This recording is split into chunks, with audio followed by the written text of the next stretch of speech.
আপনারা দেখেছেন এক ফাউল লোকে এদেরকে বলে বাউল। এখানে আলেমরা আছেন, বাউল শব্দের বাংলা অর্থ কিন্তু বড় মারাত্মক। আপনারা বাউল শব্দের অর্থ জানেন? বাউল মানে পেশাব। বাউল মানে কি? হ্যাঁ, নামটাও তাদের নিজেদের নাম চয়েস করছে, খুব সুন্দর। বাউল, বাউল মানে কি? পেশাব। আমি তো বলি যারা এই বাউল গান বা বাউল সমাজের সাথে সম্পৃক্ত, এরা পেশাবের চাইতে আর অনেক নিকৃষ্ট। আপনারা জানলে অবাক হবেন। বাউল তত্ত্ব নিয়ে একটু পড়াশোনা করবেন। এরা কোনো ধর্ম পর্যন্ত মানে না এবং যৌনাচার, কামাচার এটাই তাদের মূল তত্ত্ব। এরা এইসব নিয়ে পড়ে থাকে। আপনারা দেখেছেন কিছুদিন আগে আবুল সরকার নামে এক বাউল সরাসরি আমার আল্লাহকে নিয়ে কটাক্ষ করেছে, আল্লাহকে গালি দিয়েছে। এদেশে যারা মুসলমান, আমি আশা করেছিলাম মুসলমানরা এটার তীব্র প্রতিবাদ করবে, কিন্তু আমি দেখলাম কেউ কেউ তাদের নিজেদের স্বার্থে এদের পক্ষাবলম্বন করেছে। আপনারা এখানে যারা আছেন ভাইয়েরা আমার, একটু ভেবে চিনতে বলেন তো, এই দেশে আপনার নেতা, আপনার নেত্রীর নামে কেউ খারাপ কথা বললে আপনার খারাপ লাগে, কিন্তু আপনার রবের নামে, আপনার রসুলের নামে কেউ খারাপ কথা বললে আপনার গায়ে লাগে না, খারাপ লাগে না? সামান্য ভোট আর ক্ষমতার জন্য তাদের পক্ষাবলম্বন করেন। আপনি তো মুসলমান নামধারী নিকৃষ্ট মুনাফিকের কীট। আপনার কাছে নেতা নেত্রী বড় না আল্লাহ রসুল বড়? যারা আল্লাহ রসুলের চাইতে নেতা নেত্রীকে বেশি প্রাধান্য দেয় এবং ভোট আর ক্ষমতার স্বার্থে আল্লাহ রসুলের সম্মানকে যারা খাটো করে আউল বাউল ফাউলদের পক্ষাবলম্বন করে, বাংলাদেশের মানুষ তাদেরকে উচিত জবাব দিবে, কোনোদিনও ক্ষমতার সাথ নিতে দিবে না। আর একটা কথা মনে রাখবেন, সাফ কথা বলে গেলাম, আলেম ওলামাদেরকে সহ্য হয় না, গালিগালাজ শুরু হয়ে গেছে শুনছি। কি গালি দেয়? কয় আলেমরা নাকি ধর্ম ব্যবসায়ী। আপনাকে আজকে আমি ধর্ম ব্যবসায়ীর পরিচয় দিয়ে যাই। বলেন তো, এই দেশে কোনো আলেমকে আপনি যদি 10 কোটি টাকা অথবা বলেন আপনাকে এমপি বানায় দিব, একটা শর্ত শুধু, সেটা হলো আপনার গা থেকে পাঞ্জাবি জুব্বা খুলে ফেলেন, মাথা থেকে টুপি খুলে ফেলেন, আর এই দাড়ি ফেলে দিয়ে ক্লিন শেভ করে হাঁটেন। আপনাদের কি মনে হয় এদেশের কোনো আলেম এই প্রস্তাব গ্রহণ করবে? এমনকি আমাদের তাহেরি ভাইকেও যদি এই প্রস্তাব দেন, হাসিয়েন না, মানবে? যদি বলেন মানবে।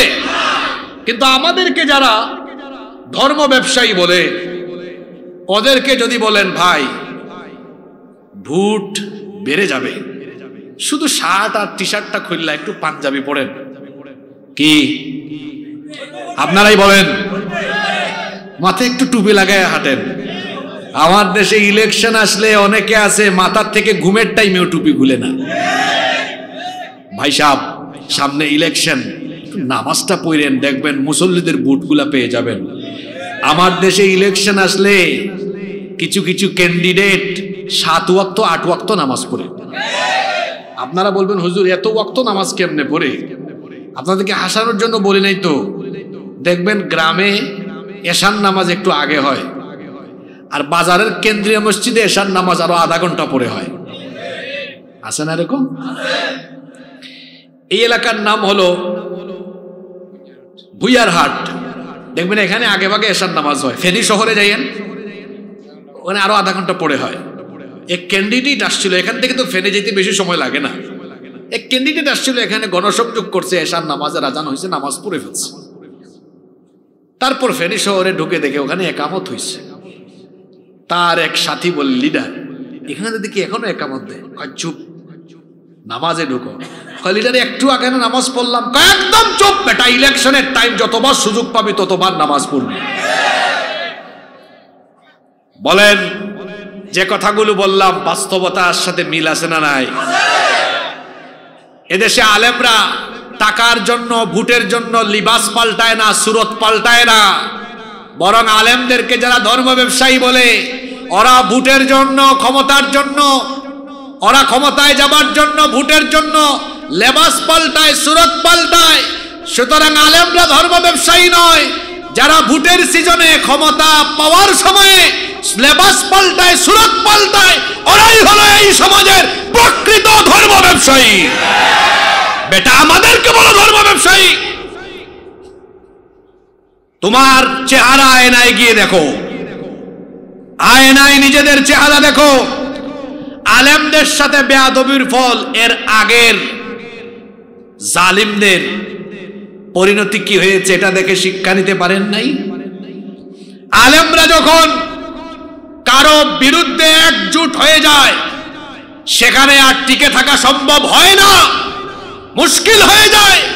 এই মাটি চিনতে হবে, এটা সেই মাটি, এখানে প্রতিদিন ফজরের আজান দিয়ে এই দেশে সূর্য উদয় হয়, সূর্যাস্তের সময় আবারও আজান হয়। এখানে লক্ষ লক্ষ মসজিদ মাদ্রাসা আছে, লক্ষ লক্ষ উলামা মাশায়েখ আছে। এদেশের মানুষ দল মত নির্বিশেষে আলেমদেরকে সম্মান করে, শ্রদ্ধা করে।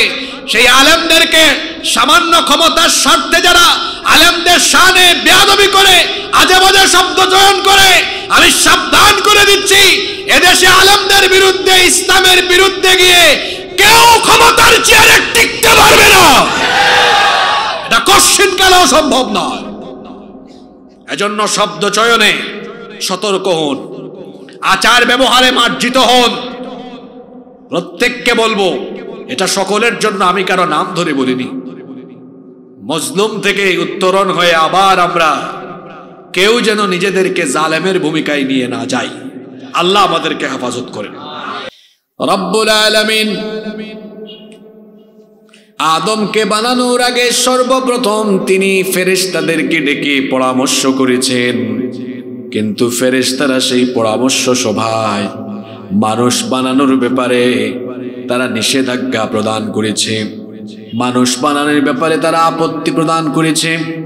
কিন্তু আল্লাহ তাআলা ফেরেশতাদের সেই আপত্তি সত্ত্বেও মানুষকে তিনি সৃষ্টি করার সিদ্ধান্ত নিলেন।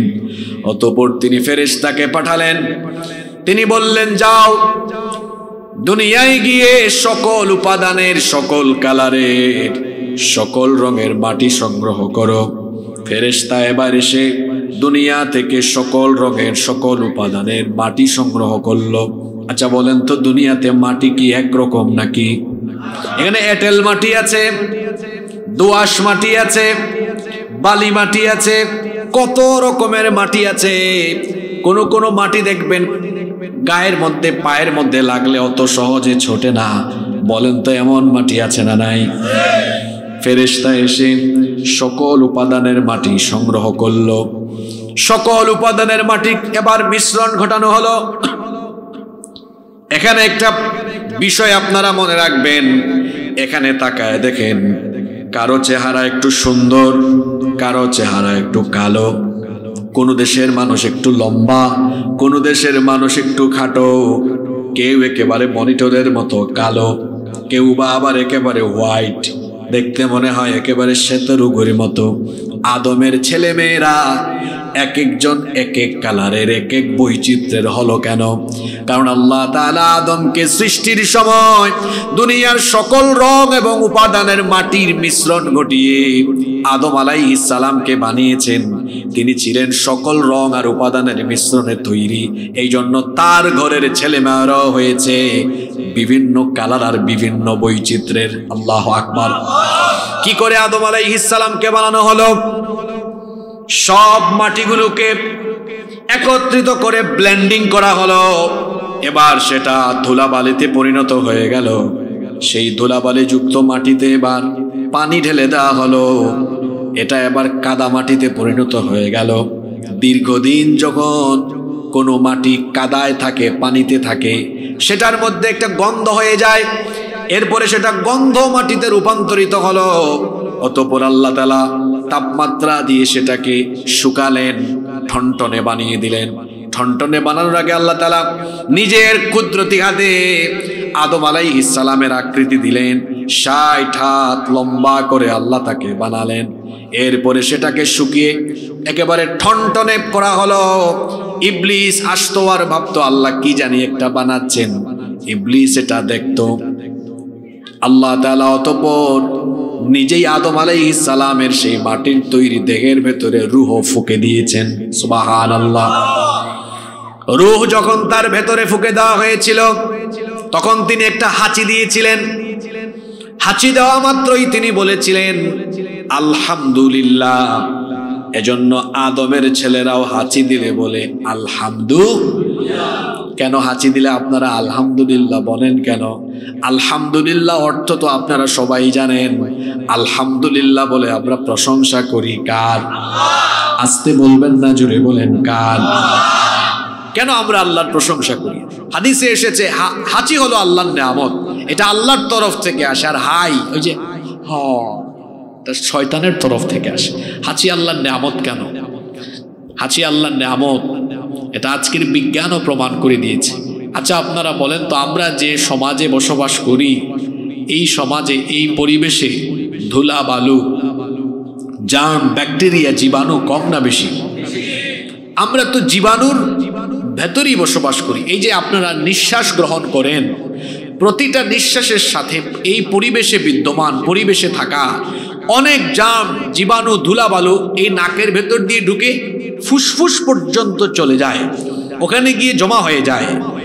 এইটা যদি জমে থাকে, এটা যদি আবার রিফ্রেশের ব্যবস্থা না থাকে, আপনি বেশি দিন বাঁচতে পারবেন না, কিছুদিন পর মারা যাবেন।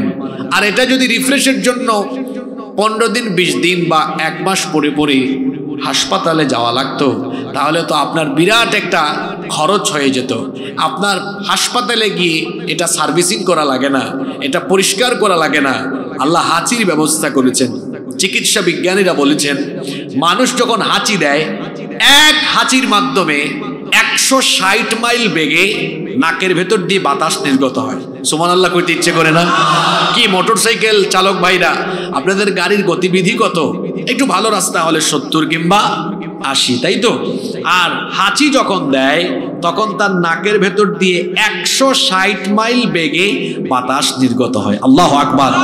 চিকিৎসা বিজ্ঞানীরা গবেষণা করে দেখেছেন, এক হাঁচি যখন 160 মাইল বেগে বের হয় তখন তার ফুসফুসে জমে থাকা কমপক্ষে 5 থেকে 6 হাজার রকমের জীবাণু এক হাঁচির মাধ্যমে আল্লাহ বের করার ব্যবস্থা করে দেন। এজন্য হাঁচি দিলে আমরা কি বলি? আলহামদুলিল্লাহ। এর মাধ্যমে লাভ না লস? লাভ হয়েছে, এই জন্য আমরা বলি আলহামদুলিল্লাহ। আদম আলাইহিস সালাম হাঁচি দিলেন, আল্লাহ তাকে সরাসরি মাটি থেকে বানালেন। আদম আর হাওয়ার ঘরে বাকিরা আমরা হলাম। এখন আমাদের কারো গায়ে কিন্তু আর মাটি নাই। কেন মাটি নাই? পরবর্তী পর্যায়ে দেখা গেল আদমের সন্তানরা তৈরি হচ্ছে, তারা খাদ্য গ্রহণ করছে সরাসরি মাটি থেকে। আমার দিকে তাকান, অনেক তথ্য পাবেন আজকের আলোচনায়, সমসাময়িক অনেক কথাও হবে ইনশাআল্লাহ। আচ্ছা বলেন তো, আপনারা ঘুম থেকে উঠে ঘুমানোর আগ পর্যন্ত যত রকমের খাবার খান, সব খাবার কি থেকে উৎপন্ন হয়? সব। আপনি বলবেন হুজুর পাউরুটি, এইটাও গিয়ে দেখেন তার মূল উপাদান কিসের? বিস্কিট, এটা মূল উপাদান কিসের? মাটির। যেটাই খান আপনি সব, এই যে রাতের খাবার যারা খেয়ে আসছেন সব মাটির। সব কি? তাহলে মাটির তৈরি খাবার খেয়ে তারপরে তার দেহের মধ্যে মাটির যত উপাদান আছে, মিশ্রণ আছে, ফ্লেভার আছে, এটা অটোমেটিকলি তার শরীরের ভেতরে ইনস্টল হয়ে যায়। সুবহানাল্লাহ পড়বেন না? এই জন্যই বলা হয়েছে মানুষ মাটির তৈরি বা মাটির নির্যাসের তৈরি। এই মাটি থেকেই সৃষ্টি হয়েছেন। আমার দিকে তাকান, খুব অট্টালিকায় থাকেন, খুব সুন্দর গেট আপ সেট আপ, এখানে এসেছেন খুব দারুণ গেট আপ সেট আপ, কি সুন্দর পরিপাটি পরিচ্ছন্ন আর দামি পোশাক আশাক পরে এসেছেন। পৃথিবীতে আপনি যেদিন এসেছিলেন সেই দিন আপনি কাপড় চোপড় ছাড়া এসেছিলেন, সেই দিন আপনার গায়ে কোনো কাপড় ছিল না। পৃথিবী থেকে যাওয়ার সময় আপনার গায়ে কোনো কাপড় থাকবে না, শুধু সাদা কাফনের কাপড় থাকবে, এছাড়া আর কিছুই থাকবে না। একেবারে নিঃস্ব হয়ে আবার আপনাকে মাটির মধ্যেই যেতে হবে, এই মাটিতে আবার আপনাকে যেতে হবে।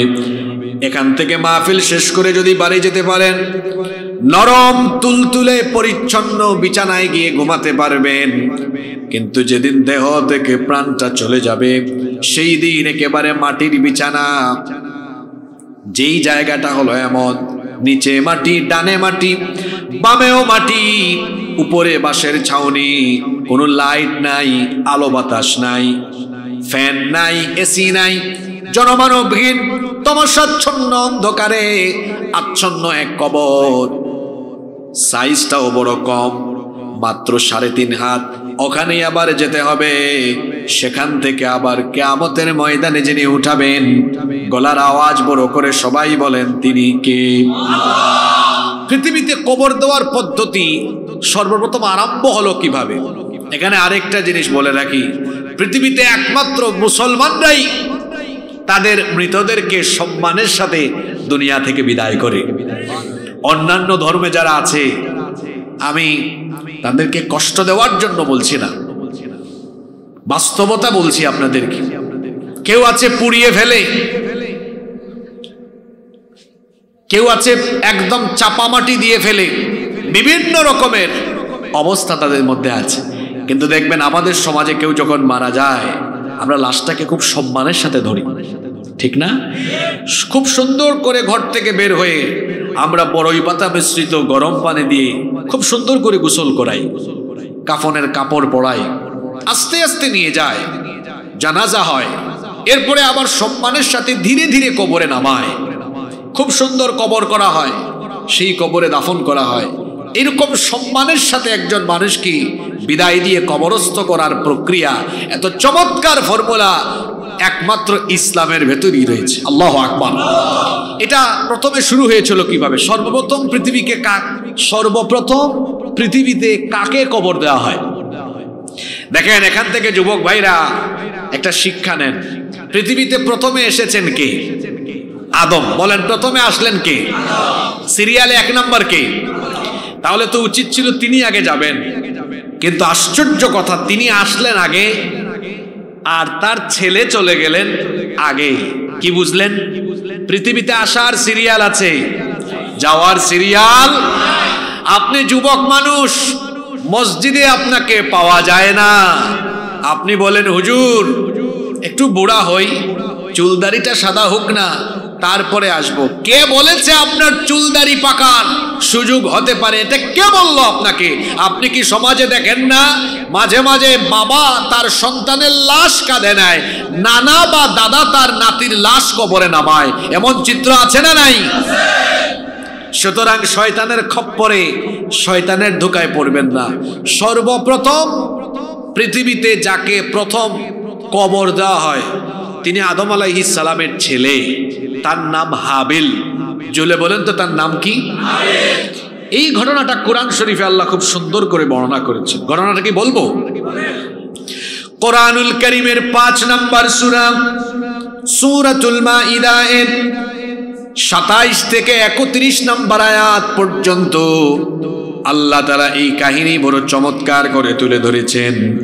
আল্লাহ তাআলা বলছেন, ওয়াতলু আলাইহিম নাবা বানাই আদম বিল হক إذ قربا قربانا فتقبل من أحدهما ولم يتقبل من الآخر।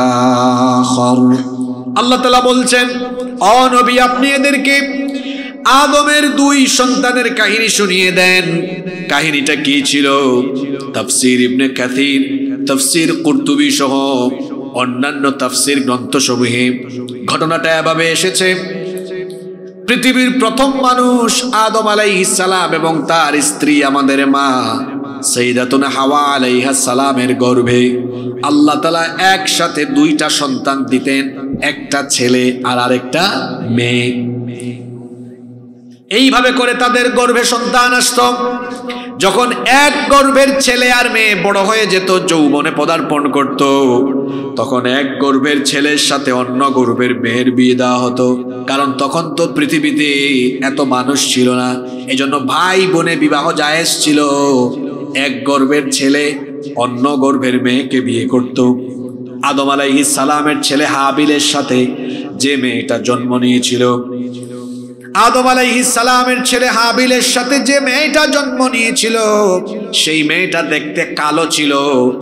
আর কাবিলের সাথে গর্ভে একই গর্ভে যে মেয়েটা জন্ম নিয়েছিল, সেই মেয়েটা দেখতে খুব সুন্দরী ছিল। এই দুই ঘরের দুই গর্ভের যখন সন্তানরা যৌবনে পদার্পণ করলো, আদম আলাইহিস সালাম তাদেরকে বিবাহের প্রস্তাব দিলেন। হাবিল বিয়ে করবে কাবিলের সাথে জন্ম নেওয়া মেয়েকে, আর কাবিল বিয়ে করবে হাবিলের সাথে জন্ম নেওয়া মেয়েকে। এই প্রস্তাব তিনি যখন দিলেন, কাবিল তখন এই প্রস্তাবকে রিজেক্ট করলো, প্রত্যাখ্যান করলো। সে বলল, বাবা, যে আমার সাথে জন্ম নিয়েছে সে তো দেখতে সুন্দরী, আপনি তাকে কেন আমার ভাই হাবিলের সাথে বিয়ে দিচ্ছেন? সম্ভবত আপনি আমার চেয়ে আমার ভাই হাবিলকে বেশি ভালোবাসেন, নইলে এমন সিদ্ধান্ত আপনি কেন নিলেন যে আমার সাথে একই গর্ভে জন্ম নিয়েছে তার সাথে আমার বিবাহ হওয়াটাই হলো সমীচীন। সুতরাং এই সিদ্ধান্ত আপনি পরিবর্তন করেন। আদম আলাইহিস সালাম তখন বললেন, বাবারে শোনো, এই সিদ্ধান্ত আমার নয়, এই সিদ্ধান্ত যার, জোরে বলেন তিনি কি? এই সিদ্ধান্তটা আল্লাহর। সুতরাং এই সিদ্ধান্ত তুমি মেনে নাও। কাবিল এই সিদ্ধান্ত মানলো না, আল্লাহর তরফ থেকে ফয়সালা চলে আসলো। আল্লাহ বললেন, হে আদম, তুমি তোমার এই দুই ছেলে হাবিল আর কাবিলকে বলো মিনায় গিয়ে তারা যেন কুরবানি করে। যার কুরবানি কবুল হবে সে ওই সুন্দরী মেয়েটাকে বিয়ে করবে। হাবিল এবং কাবিল দুজনে এবার কুরবানি দিতে চলে গেল। কাবিল কুরবানি করলো, হাবিলও কুরবানি করলো। হাবিল তার পশুর পাল থেকে উৎকৃষ্ট একটা পশু কুরবানি দিলেন, আর কাবিল তিনি তার এমন কিছু খাদ্যদ্রব্য কুরবানি দিলেন যেগুলো খুব একটা ভালো না, এমন করে কুরবানি দিলেন। সেই জামানায় সিস্টেম ছিল, যার কুরবানি কবুল হতো আসমান থেকে অগ্নিশিখা এসে সেটাকে জ্বালিয়ে ভস্মীভূত করে দিত। দুই ভাই যখন কুরবানি করলো, দেখা গেল হাবিলের কুরবানি এসে অগ্নিশিখা জ্বালিয়ে দিল। কাবিল দেখলো তার কুরবানি কবুল হলো না। যখন সে দেখলো তার কুরবানি কবুল হলো না, কাবিল এবার তার ভাই হাবিলকে কি বলল শোনেন। সে তখন বলল, ক্বালা লা আকাতুলান্নাকা ক্বালা ইন্নামা ইয়াতাকাব্বালুল্লাহু মিনাল মুত্তাকিন।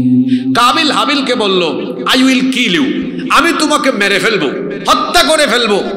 হাবিল তখন বললেন, ভাই আমার কুরবানি কবুল হয়েছে, এখানে তো আমার কোনো হাত নাই। আল্লাহকে ভয় করে চললে মুত্তাকিদের কুরবানি যিনি কবুল করেন, জোরে বলেন তিনি কে? হাবিল কাবিলকে জবাব দিলেন, লা ইম বাসাত্তা ইলাইয়া ইয়াদাকা লিতাকতুলানি মা আনা বিবাসিতিন ইয়াদিয়া ইলাইকা লিআকতুলাক ইন্নী আখাফুল্লাহ রাব্বাল আলামিন। হাবিল তখন বলল, হে আমার ভাই কাবিল, তুমি যদি আমাকে হত্যা করার জন্য তোমার দুই হাত বাড়িয়ে দাও, আমি আমার হাত তোমাকে হত্যার উদ্দেশ্যে বাড়াবো না, কারণ আমি আল্লাহ তাআলাকে ভয় করি। হাবিল আরো বললেন, ইন্নী উরিদু আন তাবুআ বিইসমি ওয়া ইসমিকা ফাতাকুনা মিন আসহাবিন নার ওয়া যালিকা জাযাউদ যালিমিন। হাবিল বললেন, হে আমার ভাই কাবিল, শোনো, আমি কোনো গুনাহ করব না, তোমাকে হত্যা করে আমি গুনাহের ভাগীদার হতে চাই না। বরং তুমি যদি এই কাজ করো তাহলে শোনো, তোমার গুনাহ আমার গুনাহ উভয়ের গুনাহ তুমি তোমার মাথায় তুলে নেবে। এইভাবে কমে কমে জাহান্নামের অধিবাসী হয়ে যাবে। এটাই তো জালেমদের পরিণতি হয়। দেখা গেল হাবিল তার ভাই কাবিলকে এত সুন্দর সুন্দর নসিহত করার পরেও তার কর্ণপাত হলো না। আমাদের সমাজে এমন বহু মানুষ আছে, হেদায়েতের বাণী তাদের কান দিয়ে ঢুকে না, সত্য কথা কান দিয়ে ঢুকে না, দিলে লাগে না। বলেন তো এমন মানুষ আমাদের সমাজে আছে না নাই? আল্লাহ এদের ব্যাপারে বলেছেন এদের অন্তরে মোহরাঙ্কিত হয়ে গিয়েছে, এদের কলব, এদের অন্তর। আপনি আপনার এলাকায় দেখেন না কেন, আজকে এখানে মাহফিল হচ্ছে, কোরআনের আলোচনা হচ্ছে, কত মানুষ আশেপাশে দাঁড়িয়ে আছে, বসে আছে, কেউ বা আড্ডা দিচ্ছে। কোরআনের হেদায়েতের বাণী শোনার সৌভাগ্য তার হলো না, আল্লাহর কালাম শোনার সৌভাগ্য যার হলো না, তার মতো কপাল পুরা আসমানের নিচে জমিনের উপরে হতে পারে? হাবিল তার ভাই কাবিলকে এত সুন্দর সুন্দর নসিহত করার পরেও কাবিল সেগুলো শুনলো না, কর্ণপাত করলো না। সে তখন কি করলো শোনেন, ফাতাওয়াত লাহু নাফসুহু কাতলা আখিহি ফাকাতালাহু ফাআসবাহা মিনাল খাসিরিন। কাবিল সে তার নফসের ধোঁকায় তার ভাইকে মেরেই ফেললো, হত্যা করে ফেললো। এটা হচ্ছে পৃথিবীর ইতিহাসে প্রথম হত্যাকাণ্ড, পৃথিবীর ইতিহাসে প্রথম খুন, এবং পৃথিবীতে এই প্রথম মানুষের ইন্তেকাল। নামটা জানি কি? ঘুমাই গেছেন নাকি আপনারা? হাবিল মারল কে? জোরে বলেন, মারল কে? ভাই ভাইকে মেরে ফেললো। এখন মারা যাওয়ার পরে মৃত লাশকে কি করতে হয় কাবিল তো এটা জানে না, কারণ পৃথিবীতে এর আগে আর কোনো মানুষ মারাও যায় নাই। সে তার ভাইয়ের লাশ কি করবে, তার ভাইয়ের মৃতদেহকে কি করবে, সে কিছুই বুঝতেছিল না। তার ভাইয়ের লাশটা পানিতে ফেলে দিবে নাকি পুড়িয়ে ফেলবে নাকি কি করবে, কিছুই সে বুঝতেছে না। তার ভাইয়ের লাশটাকে সে কি করবে এটা নিয়ে চিন্তা করে সে যখন কোনো কিছু খুঁজে পাচ্ছিল না, আল্লাহ তাআলা তখন একটা কুদরতি ঘটনা ঘটালেন। কি ঘটনা ঘটালেন শুনেন, পরের আয়াতে আল্লাহ বলছেন, ফাবাআসাল্লাহু গুরাবান ইয়াবহাসু ফিল আরদি লিয়ুরিয়াহু কাইফা ইউওয়ারি সাওআতা আখি। আল্লাহ তখন একটা কাক পাঠালেন। আপনারা কাক বলেন না কাউয়া বলেন? হ্যাঁ, আল্লাহ একটা কাক বা কাউয়া পাঠালেন। একটা কাক, এরপরে দেখা গেল আরেকটা কাককে মেরে ফেললো। একটা কাক আর একটা কাককে মেরে ফেললো। মারার পরে কাক তার ঠোঁট দিয়ে মাটি খুঁড়তে লাগলো। মাটি খুঁড়ে একটা কাক, জীবিত কাক, মৃত কাকটাকে দাফন করলো। আল্লাহ এই দৃশ্যটা কাবিলকে দেখালেন। কাবিল এই দৃশ্য দেখার পরে বলল, قال يا ويلتى أعجزت أن أكون مثل هذا الغراب فأواري سوءة أخي فأصبح من النادمين। কাবিল বলল, হায়, আমি এই কাকের মতো হতে পারলাম না। একটা কাকও জানে মৃত আরেকটা কাককে কিভাবে দাফন করা লাগে, কিন্তু আমি কাবিল তো জানি না। আমার চাইতে তো দেখা গেল কাক এই পদ্ধতি ভালো জানে। সে অনুতপ্ত হলো, লজ্জিত হলো। এই পদ্ধতি শিখে সেও তার ভাইয়ের জন্য কবর খনন করলো। এরপরে কবর খনন করে কবর দিল। এটি ছিল পৃথিবীর ইতিহাসে প্রথম কবর দেওয়ার ঘটনা। এই ঘটনাটি কোরআনে কারিমে যিনি আমাদের জন্য বর্ণনা করেছেন, গলার আওয়াজ বড় করে সবাই বলেন, তিনি কে? আপনাদের মনোযোগ আছে তো? অনেক জরুরি কথা আছে আজকে, এবং সব হবে সরাসরি আল্লাহর কালাম আর নবীজির হাদিস থেকে ইনশাআল্লাহ। কবরকে কোরআন এবং হাদিসে দুইটা পরিভাষায় এই কবরের পরিচয় দেওয়া হয়েছে। একটা হচ্ছে কবর, কবুর, এক বচন বহু বচনে ব্যবহার হয়েছে। আরেকটি শব্দ কোরআনে এসেছে, হাদিসেও এসেছে, সেটা হচ্ছে আলমে বারজাখ, বারজাখি জীবন। তাইলে দুনিয়ার জীবনের পরবর্তী যে একটা জীবন আছে, ওইটাকে কোরআন হাদিসের ভাষায় মোট কয়টা নাম দেওয়া হয়েছে? পুরুষ মানুষের মতো জবাব দেন, কয়টা? একটা হচ্ছে কবর, আরেকটা হচ্ছে বারজাখ। আমার সাথে বলেন, একটা হলো কি, আরেকটা হলো? কবরের কথা কোথায় আছে? কোরআনে কারীমের ৮০ নম্বর সূরা, সূরা আবাসা এর ১৭ নম্বর আয়াত থেকে আপনি পড়েন। আল্লাহ বলছেন, কুতিলাল ইনসানু মা আকফারা মিন আইয়ি শাইইন খালাকাহু মিন নুতফাতিন খালাকাহু ফাকাদ্দারা সুম্মা আস-সাবিলা ইয়াসসারা সুম্মা আমাতাহু ফাআকবারা। আল্লাহ তাআলা বলছেন মানুষের জন্য লানত, সে বড় অকৃতজ্ঞ। মিন আইয়ি শাইইন খালাকাহু, কোন জিনিস থেকে তাকে সৃষ্টি করা হলো? মিন নুতফাতিন, এক ফোঁটা শুক্রাণু স্পাম থেকে তাকে সৃষ্টি করা হলো। ফাকাদ্দারাহু, অতঃপর তাকে পরিপূর্ণতায় পৌঁছে দেওয়া হলো। সুম্মা সাবিলা ইয়াসসারা, অতঃপর তার জীবনটাকে সহজ করে দেওয়া হলো। সুম্মা আমাতাহু, অতঃপর তার জন্য মরণ রয়েছে। ফাআকবারা, অতঃপর তার জন্য কবরের ব্যবস্থা রয়েছে। এই কবর হলো সেই জায়গা যেখান থেকে ইসরাফিলের শিঙ্গার ফুৎকারের পরে কবরের মাটি সরে যাবে, একটা একটা করে কবর খুলবে, আর মানুষগুলো কবর থেকে উঠে উঠে হাশরের ময়দানে গিয়ে দাঁড়িয়ে থাকবে। আল্লাহু আকবার। এজন্য রব্বুল আলামিন কোরআনুল কারীমের 100 নম্বর সূরা সূরাতুল আদিয়াতের 9 নম্বর আয়াত থেকে বললেন, আফালা ইয়ালামু ইযা বু'থিরা মা ফিল কুবুর, তারা কি ওই সময়টার কথা জানে না যখন কবরগুলো খুলে দেওয়া হবে? ইসরাফিলের শিঙ্গার ফুৎকারের পরে কবর খুলতে থাকবে, কবরগুলো খুলতে থাকবে, আর সবার আগে যার কবর খোলা হবে তিনি আর কেউ নন, তিনি আমার আপনার প্রিয় নবী রাহমাতাল লিল আলামিন মুহাম্মাদুর রাসূলুল্লাহ সাল্লাল্লাহু আলাইহি ওয়াসাল্লাম। বুখারীর বর্ণনায় এসেছে আল্লাহর নবী বলেছেন, ওয়া আনা আউয়ালু মান ইয়ানশাক্কু আনহুল কবর, আমি হচ্ছি সেই ব্যক্তি যার কবর সর্বপ্রথম খুলে দেওয়া হবে। কবর যখন খুলে দেওয়া হবে, ও আমার বাবারা ভাইয়েরা, কবর থেকে আপনি কেমনে উঠবেন শোনেন। আমাদের মা উম্মুল মুমিনিন আয়েশা রাদিয়াল্লাহু আনহা থেকে এই হাদিসটি এসেছে। তিনি বলেছেন, আল্লাহর নবী বলেছেন, ইহশারুন নাসু ইয়াউমাল কিয়ামাতি হুফাতান উরাতান গারলা, কিয়ামতের দিন মানুষগুলো উলঙ্গ নগ্ন পদে খালি পায়ে খাতনাবিহীন অবস্থায় কবর থেকে উঠে উঠে হাশরের ময়দানে গিয়ে সমবেত হবে।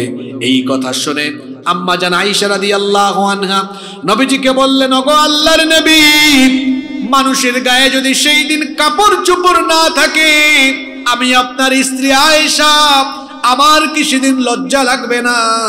আমার কি সেদিন শরম লাগবে না?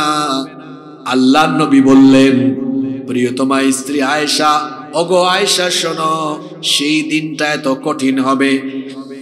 15 কোটি দূরের 15 কোটি কিলোমিটারের দূরবর্তী সূর্য একেবারে নিকটবর্তী হয়ে যাবে, তার প্রচন্ড তাপে হাশরের ময়দান তামায় পরিণত হয়ে যাবে।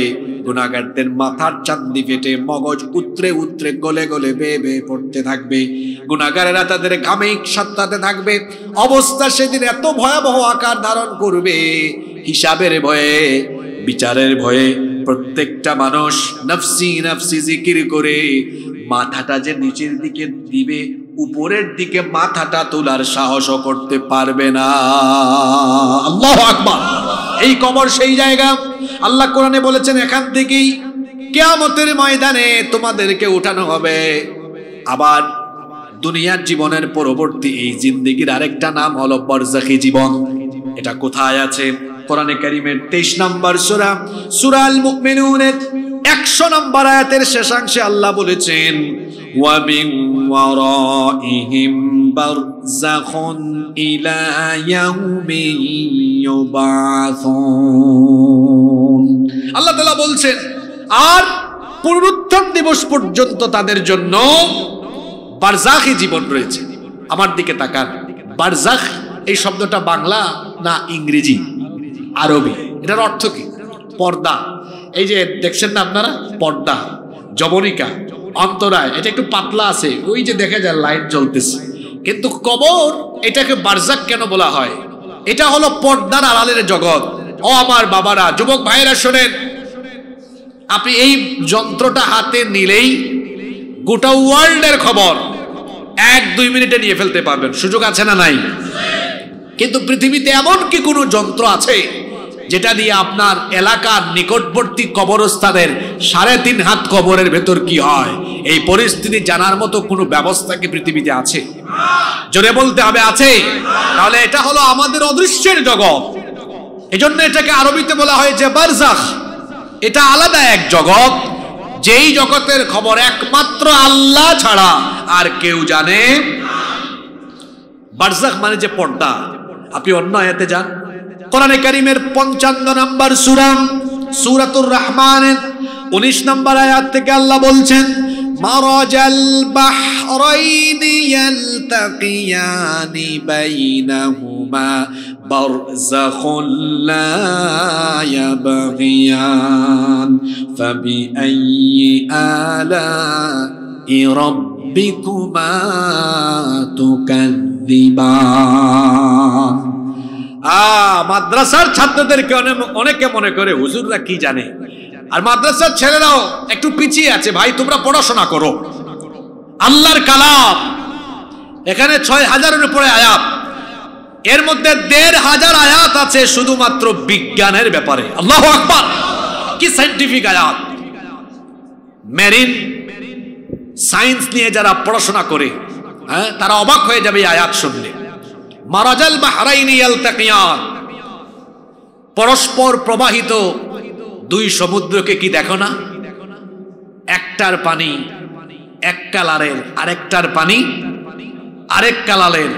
বাইনাহুমা বারজাখ, শুধু কালার না, কালার না, দুইটা দুই স্বাদের, দুইটা দুই। বাইনাহুমা বারজাখ, আমি আল্লাহ এখানে একটা অদৃশ্য পর্দা দিয়েছি যেটা তোমরা খালি চোখে দেখো না। লা ইয়াবগিয়ান, এজন্য একটা আরেকটার সাথে মিশে যায় না। আল্লাহু আকবার।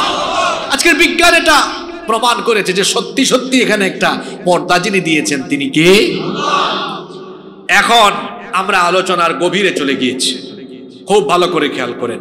প্রশ্ন হচ্ছে, এই যে দুনিয়ার জীবনের পরে মানুষকে কবরে বা বারজাখি জিন্দেগিতে যেতে হবে, এটা কেন? এবং এটা কিন্তু খুব লম্বা একটা সময়। আপনারা খেয়াল করেন, আমাদের প্রত্যেকের জন্য 5টা জগৎ আছে। জোরে বলেন, কয়টা? 1, আলমে আরওয়াহ, রুহের জগৎ। আমরা সবাই রুহের জগতে ছিলাম না? জনগণ দিয়ে জনসভা হয়, রুহ দিয়ে রুহ সভা হয়। আমাদের সবাইকে নিয়ে আল্লাহ একটা রুহ সভা করেছিলেন, এটা কোরআন শরীফে আছে। তো একটা রুহ সভা আল্লাহ করেছিলেন, এখানে আপনারা ছিলেন, আমি ছিলাম, সবাই ছিলাম আমরা। আল্লাহ আমাদেরকে একটা প্রশ্ন করেছিলেন, আলাস্তু বিরাব্বিকুম, আমি কি তোমাদের রব নই? আমরা তখন কি বলেছিলাম? বালা, অবশ্যই আপনি আমাদের রব। আমরা এই স্বীকৃতি কিন্তু দিয়ে এসেছি। রুহের জগতে আমাদের ইন্তেকাল হয়ে গেছে। ইন্তেকাল শব্দের অর্থ কি? ইন্তেকাল শব্দের অর্থ হচ্ছে, এই যে দেখেন এই বোতল এখানে আছে, এটা যখন এখানে আনলাম তখন এটাকে আরবিতে বলা হলো যে এটা ইন্তেকাল করলো, মানে এটা স্থানান্তর হলো, এখান থেকে এই জায়গায় ইন্তেকাল হয়েছে। তার ইন্তেকাল মানে হচ্ছে এক স্থান থেকে আরেক স্থানে যাওয়া। তো আমরা আলমে আরওয়াহ থেকে ইন্তেকাল করে আসলাম আলমে আরহাম, রেহেমে, মায়ের পেটে, সেখানেও ইন্তেকাল হয়ে গেছে। আসছি কোথায়? দুনিয়াতে। দুনিয়াতে আমাদের মৌত হয়। এই মৌত কিন্তু একবার মানুষের। জোরে বলেন, মৌত কয়বার? এটাও কোরআনে আছে। লা ইয়াযুকুনা ফিহাল মাউতা ইল্লাল মাউতাতাল উলা। আল্লাহ বলছেন জান্নাতীরা জান্নাতে গেলে দুনিয়ার মতো আর মরবে না, মরণ একবারই। এরপরে জান্নাতে যে ঢুকবে চিরকালের জন্য ঢুকবে। আল্লাহু আকবার।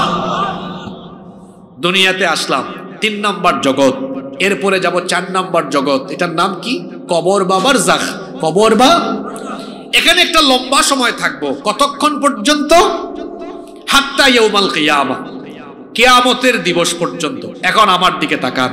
এখন একটা প্রশ্ন হতে পারে, হুজুর এই যে হাজার হাজার বছর, মনে করেন আজকে থেকে 500 বছর আগে যে ব্যক্তি মারা গেছে, এখনো তার বারজাখ চলে, এখনো তার কবর চলে, তাহলে এত লম্বা সময় আল্লাহ কবরে রাখলেন কেন?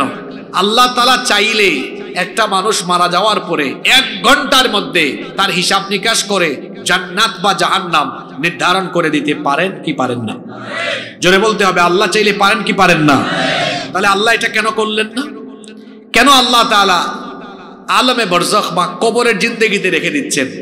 এর একটা হিকমত, একটা তাৎপর্য, একটা সিগনিফিকেন্স আছে না নাই? গত সপ্তাহে যেই ব্যক্তি মারা গিয়েছে তার নামাজ, রোজা, হজ, যাকাত, আল্লাহর সাথে সংশ্লিষ্ট যে বিষয় যেগুলোকে বলা হয় হাক্কুল্লাহ, আল্লাহর হক, এগুলো তো আল্লাহ মুহূর্তে হিসাব নিয়ে ফেলতে পারবেন। কিন্তু যারে কবর দিয়েছেন সে অনেক মানুষের হকও নষ্ট করে গিয়েছে। এখন এমনও হতে পারে যার হক নষ্ট করে গিয়েছে সেই ব্যক্তি এখনো মরে নাই, এখনো জীবিত। আপনারা বলেন তো, একটা বিচার স্বচ্ছ, সুন্দর এবং ইনসাফ ভিত্তিক বিচার কখন হবে? যখন উভয়ে সামনাসামনি থাকবে, তখন তো হিসাব, তখন তো বিচারটা কি হবে? স্বচ্ছ হবে। যে লোক মারা গিয়েছে এ কত মানুষের হক নষ্ট করেছে। আল্লাহর হকের চেয়ে বান্দার হক গুরুত্বপূর্ণ, কারণ আল্লাহর হক এটা আল্লাহর কাছে মাফ চাইলে আল্লাহ ইচ্ছে করলে ক্ষমা করে দিতে পারেন। আল্লাহ পারেন কিনা? কিন্তু মানুষের হক যে আপনি নষ্ট করলেন, কত মানুষের নামে মিথ্যা মামলা দিলেন, কত নিরপরাধ মানুষকে ফাঁসি দিয়ে মেরে ফেললেন, আপনি কত মানুষের সম্পদ ডাকাতি করলেন, চুরি করলেন, এগুলো আবার সোনার বাংলাদেশে নাই তো?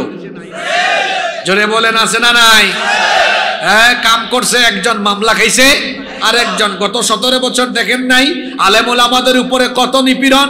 আলেম ওলামারা তারা ছিলেন দার্সে, তারা ছিলেন মসজিদের মিম্বরে, তারা ছিলেন হেদায়াতের মঞ্চে, কিন্তু দেখা গিয়েছে বাস পুরাইছে একজন, মামলা খাইছে আর একজন। নিরপরাধ আলেমদেরকে ধরে ধরে জঙ্গি নাটক করেছে, আছে না নাই? নিরপরাধ আলেমদেরকে জঙ্গি বানায়া বছরের পর বছর জেলখানায় রেখেছে। আসলে বাংলাদেশে কোনো জঙ্গি নাই, এগুলো সব ভারতের বানানো। এরপরে আলেমদের নামে মিথ্যা মামলা, শুধু মিথ্যা মামলা নয়, মিথ্যা মামলা দিয়ে দুনিয়া থেকেও অনেককে বিদায় করে দেওয়া হয়েছে। মিথ্যা মামলা দিয়ে কোরআনের পাখি আল্লামা সাঈদীকে লম্বা সময় ধরে জেলখানায় রেখে তারপরে তাকে চিকিৎসার নামে হত্যা করা হয়েছে। বাংলাদেশে এই বিচার হওয়া দরকার, ঠিক না বেঠিক? এইভাবে লম্বা একটা সময় জুলুমতন্ত্র চলেছে। তবে এখন আমার একটু অবাক লাগছে, সেটা হচ্ছে যারা এতকাল মাজলুম ছিল এদের মধ্যে কেউ কেউ এখন জালিমের ভূমিকায় অবতীর্ণ হয়েছে। খবরদার, মজলুম অবস্থা থেকে উত্তরণ হওয়ার পরে নিজেরা জালেমের ভূমিকায় চলে যাবেন না। নিজেরা জালেমের ভূমিকায় চলে গেলে আল্লাহর গজব পড়বে, আর আল্লাহর গজব আসলে একেবারে নাম নিশানা নিশ্চিহ্ন হয়ে যাবে। মানুষের উপরে গুলি করে, সন্ত্রাসী কর্মকাণ্ড করে কখনো মানুষের হৃদয়কে জয় করা যায় না। যা শুরু করেছেন তা বন্ধ করেন। মানুষের হৃদয়ে সুন্দর ব্যবহার দিয়ে, অমায়িক ব্যবহার আর সুন্দর আদর্শ চরিত্র দিয়ে মানুষের হৃদয়ের ভেতরে জায়গা করে নেওয়া যায়। আমরা এই হানাহানি, সংঘাত কখনোই আমাদের দেশে কামনা করি না। আমরা চাই এই দেশে শান্তিপূর্ণ সহাবস্থান, সম্প্রীতি, সৌহার্দ্য, সহমর্মিতা, পারস্পরিক সম্মানবোধ নিয়ে আমরা এই সোনার বাংলাদেশে সবাই বসবাস করতে চাই। কিন্তু এর বিপরীতে যারা যাবে, তারুণ্যের চিন্তা ভাবনাকে হিসেব নিকেশ করে আগাতে হবে। যদি এর বিপরীত পথ বেছে নিয়ে ন্যায় ইনসাফের পরিবর্তে সন্ত্রাস, চাঁদাবাজি আর জুলুমতন্ত্রের পথ এই বাংলাদেশে আবারও কেউ বেছে নেওয়ার দুঃসাহস দেখায়, তাহলে দেশের তারুণ্য বারুদের মতো জেগে উঠে জুতা পিটা করে সন্ত্রাসীদেরকে বাংলাদেশ থেকে তাড়িয়ে দিবে। এই বাংলাদেশে কোনো সন্ত্রাসীর জায়গা হবে না, এখানে চাঁদাবাজির জায়গা হবে না। আলেম উলামাদের সাথে বেয়াদবি করে এই দেশে কেউ কোন চেয়ারে বসে থাকতে পারবে না, জনগণ উস্কা দিয়ে চেয়ার থেকে ফেলায় দিবে। সম্মানিত ভাইয়েরা, আমরা ভেবেছিলাম যে এই নতুন বাংলাদেশে আমরা ইসলাম বিরোধী কর্মকাণ্ড আর দেখব না, কিন্তু আশ্চর্য কারবার। আপনারা দেখেছেন এক ফাউল লোকে এদেরকে বলে বাউল। এখানে আলেমরা আছেন, বাউল শব্দের বাংলা অর্থ কিন্তু বড় মারাত্মক। আপনারা বাউল শব্দের অর্থ জানেন? বাউল মানে পেশাব। বাউল মানে কি? এরা নামটাও তাদের নিজেদের নাম চয়েস করছে খুব সুন্দর। বাউল, বাউল মানে কি? পেশাব। আমি তো বলি যারা এই বাউল গান বা বাউল সমাজের সাথে সম্পৃক্ত, এরা পেশাবের চাইতে আর অনেক নিকৃষ্ট। আপনারা জানলে অবাক হবেন, বাউল তত্ত্ব নিয়ে একটু পড়াশোনা করবেন। এরা কোনো ধর্ম পর্যন্ত মানে না এবং যৌনাচার, কামাচার এটাই তাদের মূল তত্ত্ব। এরা এইসব নিয়ে পড়ে থাকে। আপনারা দেখেছেন কিছুদিন আগে আবুল সরকার নামে এক বাউল সরাসরি আমার আল্লাহকে নিয়ে কটাক্ষ করেছে, আল্লাহকে গালি দিয়েছে। এদেশে যারা মুসলমান, আমি আশা করেছিলাম মুসলমানরা এটার তীব্র প্রতিবাদ করবে, কিন্তু আমি দেখলাম কেউ কেউ তাদের নিজেদের স্বার্থে এদের পক্ষাবলম্বন করেছে। আপনারা এখানে যারা আছেন ভাইয়েরা আমার, একটু ভেবে চিনতে বলেন তো, এই দেশে আপনার নেতা, আপনার নেত্রীর নামে কেউ খারাপ কথা বললে আপনার খারাপ লাগে, কিন্তু আপনার রবের নামে, আপনার রসুলের নামে কেউ খারাপ কথা বললে আপনার গায়ে লাগে না, খারাপ লাগে না? সামান্য ভোট আর ক্ষমতার জন্য তাদের পক্ষাবলম্বন করেন। আপনি তো মুসলমান নামধারী নিকৃষ্ট মুনাফিকের কীট। আপনার কাছে নেতা নেত্রী বড় না আল্লাহ রসুল বড়? যারা আল্লাহ রসুলের চাইতে নেতা নেত্রীকে বেশি প্রাধান্য দেয় এবং ভোট আর ক্ষমতার স্বার্থে আল্লাহ রসুলের সম্মানকে যারা খাটো করে আউল বাউল ফাউলদের পক্ষাবলম্বন করে, বাংলাদেশের মানুষ তাদেরকে উচিত জবাব দিবে, কোনোদিনও ক্ষমতার সাথ নিতে দিবে না। আর একটা কথা মনে রাখবেন, সাফ কথা বলে গেলাম, আলেম ওলামাদেরকে সহ্য হয় না, গালিগালাজ শুরু হয়ে গেছে শুনছি। কি গালি দেয়? কয় আলেমরা নাকি ধর্ম ব্যবসায়ী। আপনাকে আজকে আমি ধর্ম ব্যবসায়ীর পরিচয় দিয়ে যাই। বলেন তো, এই দেশে কোনো আলেমকে আপনি যদি 10 কোটি টাকা অথবা বলেন আপনাকে এমপি বানায় দিব, একটা শর্ত শুধু, সেটা হলো আপনার গা থেকে পাঞ্জাবি জুব্বা খুলে ফেলেন, মাথা থেকে টুপি খুলে ফেলেন, আর এই দাড়ি ফেলে দিয়ে ক্লিন শেভ করে হাঁটেন। আপনাদের কি মনে হয় এদেশের কোনো আলেম এই প্রস্তাব গ্রহণ করবে? এমনকি আমাদের তাহেরি ভাইকেও যদি এই প্রস্তাব দেন, হাসিয়েন না, মানবে? যদি বলেন মানবে। কিন্তু আমাদেরকে যারা ধর্ম ব্যবসায়ী বলে, ওদেরকে যদি বলেন ভাই ভোট বেড়ে যাবে, শুধু শার্ট আর টি শার্টটা খুললে একটু পাঞ্জাবি পড়েন, কি আপনারাই বলেন? মাথায় একটু টুপি লাগায় হাঁটেন। আমার দেশে ইলেকশন আসলে অনেকে আছে মাথার থেকে ঘুমের টাইমেও টুপি খুলে না। ভাই সাহেব, সামনে ইলেকশন, নামাজটা পড়েন, দেখবেন মুসল্লিদের বুটগুলা পেয়ে যাবেন। আমার দেশে ইলেকশন আসলে কিছু কিছু ক্যান্ডিডেট 7 ওয়াক্ত 8 ওয়াক্ত নামাজ পড়ে। আপনারা বলবেন হুজুর এত ওয়াক্ত নামাজ কেমনে পড়ে? আপনাদেরকে হাসানোর জন্য বলি নাই তো। দেখবেন গ্রামে এশার নামাজ একটু আগে হয়, আর বাজারের কেন্দ্রীয় মসজিদে এশার নামাজ আরো আধা ঘন্টা পরে হয়। আছে না এরকম? এই এলাকার নাম হলো ভুইয়ারহাট। দেখবেন এখানে আগে ভাগে এশার নামাজ হয়। ফেনী শহরে যাইয়েন, ওখানে আরো আধা ঘন্টা পরে হয়। এক ক্যান্ডিডেট আসছিল, এখান থেকে তো ফেনে যেতে বেশি সময় লাগে না। এক ক্যান্ডিডেট আসছিল এখানে, গণসংযোগ করছে, এশার নামাজের আজান হয়েছে, নামাজ পড়ে ফেলছে। তারপর ফেনী শহরে ঢুকে দেখে ওখানে একামত হয়েছে। তার এক সাথী বল, লিডার এখানে দেখি এখনো একামত দেয়। চুপ, নামাজে ঢুকো। লিডারে একটু আগে নামাজ পড়লাম। একদম চুপ বেটা, ইলেকশনের টাইম, যতবার সুযোগ পাবি ততবার নামাজ পড়বি। বলেন যে কথাগুলো বললাম বাস্তবতার সাথে মিল আছে না নাই? এদেশে আলেমরা টাকার জন্য, ভোটের জন্য লিবাস পাল্টায় না, সুরত পাল্টায় না। বরং আলেমদেরকে যারা ধর্ম ব্যবসায়ী বলে, ওরা ভোটের জন্য, ক্ষমতার জন্য, ওরা ক্ষমতায় যাবার জন্য, ভোটের জন্য লেবাস পাল্টায়, সুরত পাল্টায়। সুতরাং আলেমরা ধর্ম ব্যবসায়ী নয়। যারা ভোটের সিজনে ক্ষমতা পাওয়ার সময়ে লেবাস পাল্টায়, সুরত পাল্টায়, ওরাই হলো এই সমাজের প্রকৃত ধর্ম ব্যবসায়ী। বেটা আমাদেরকে বলো ধর্ম ব্যবসায়ী। তোমার চেহারা আয়নায় গিয়ে দেখো, আয়নায় নিজেদের চেহারা দেখো। আলেমদের সাথে বেয়াদবির ফল এর আগের জালিমদের পরিণতি কি হয়েছে এটা দেখে শিক্ষা নিতে পারেন নাই? আলেমরা যখন কারো বিরুদ্ধে একজোট হয়ে যায় সেখানে আর টিকে থাকা সম্ভব হয় না, মুশকিল হয়ে যায়। এই মাটি চিনতে হবে, এটা সেই মাটি। এখানে প্রতিদিন ফজরের আজান দিয়ে এই দেশে সূর্য উদয় হয়, সূর্যাস্তের সময় আবারও আজান হয়। এখানে লক্ষ লক্ষ মসজিদ মাদ্রাসা আছে, লক্ষ লক্ষ উলামা মাশায়েখ আছে।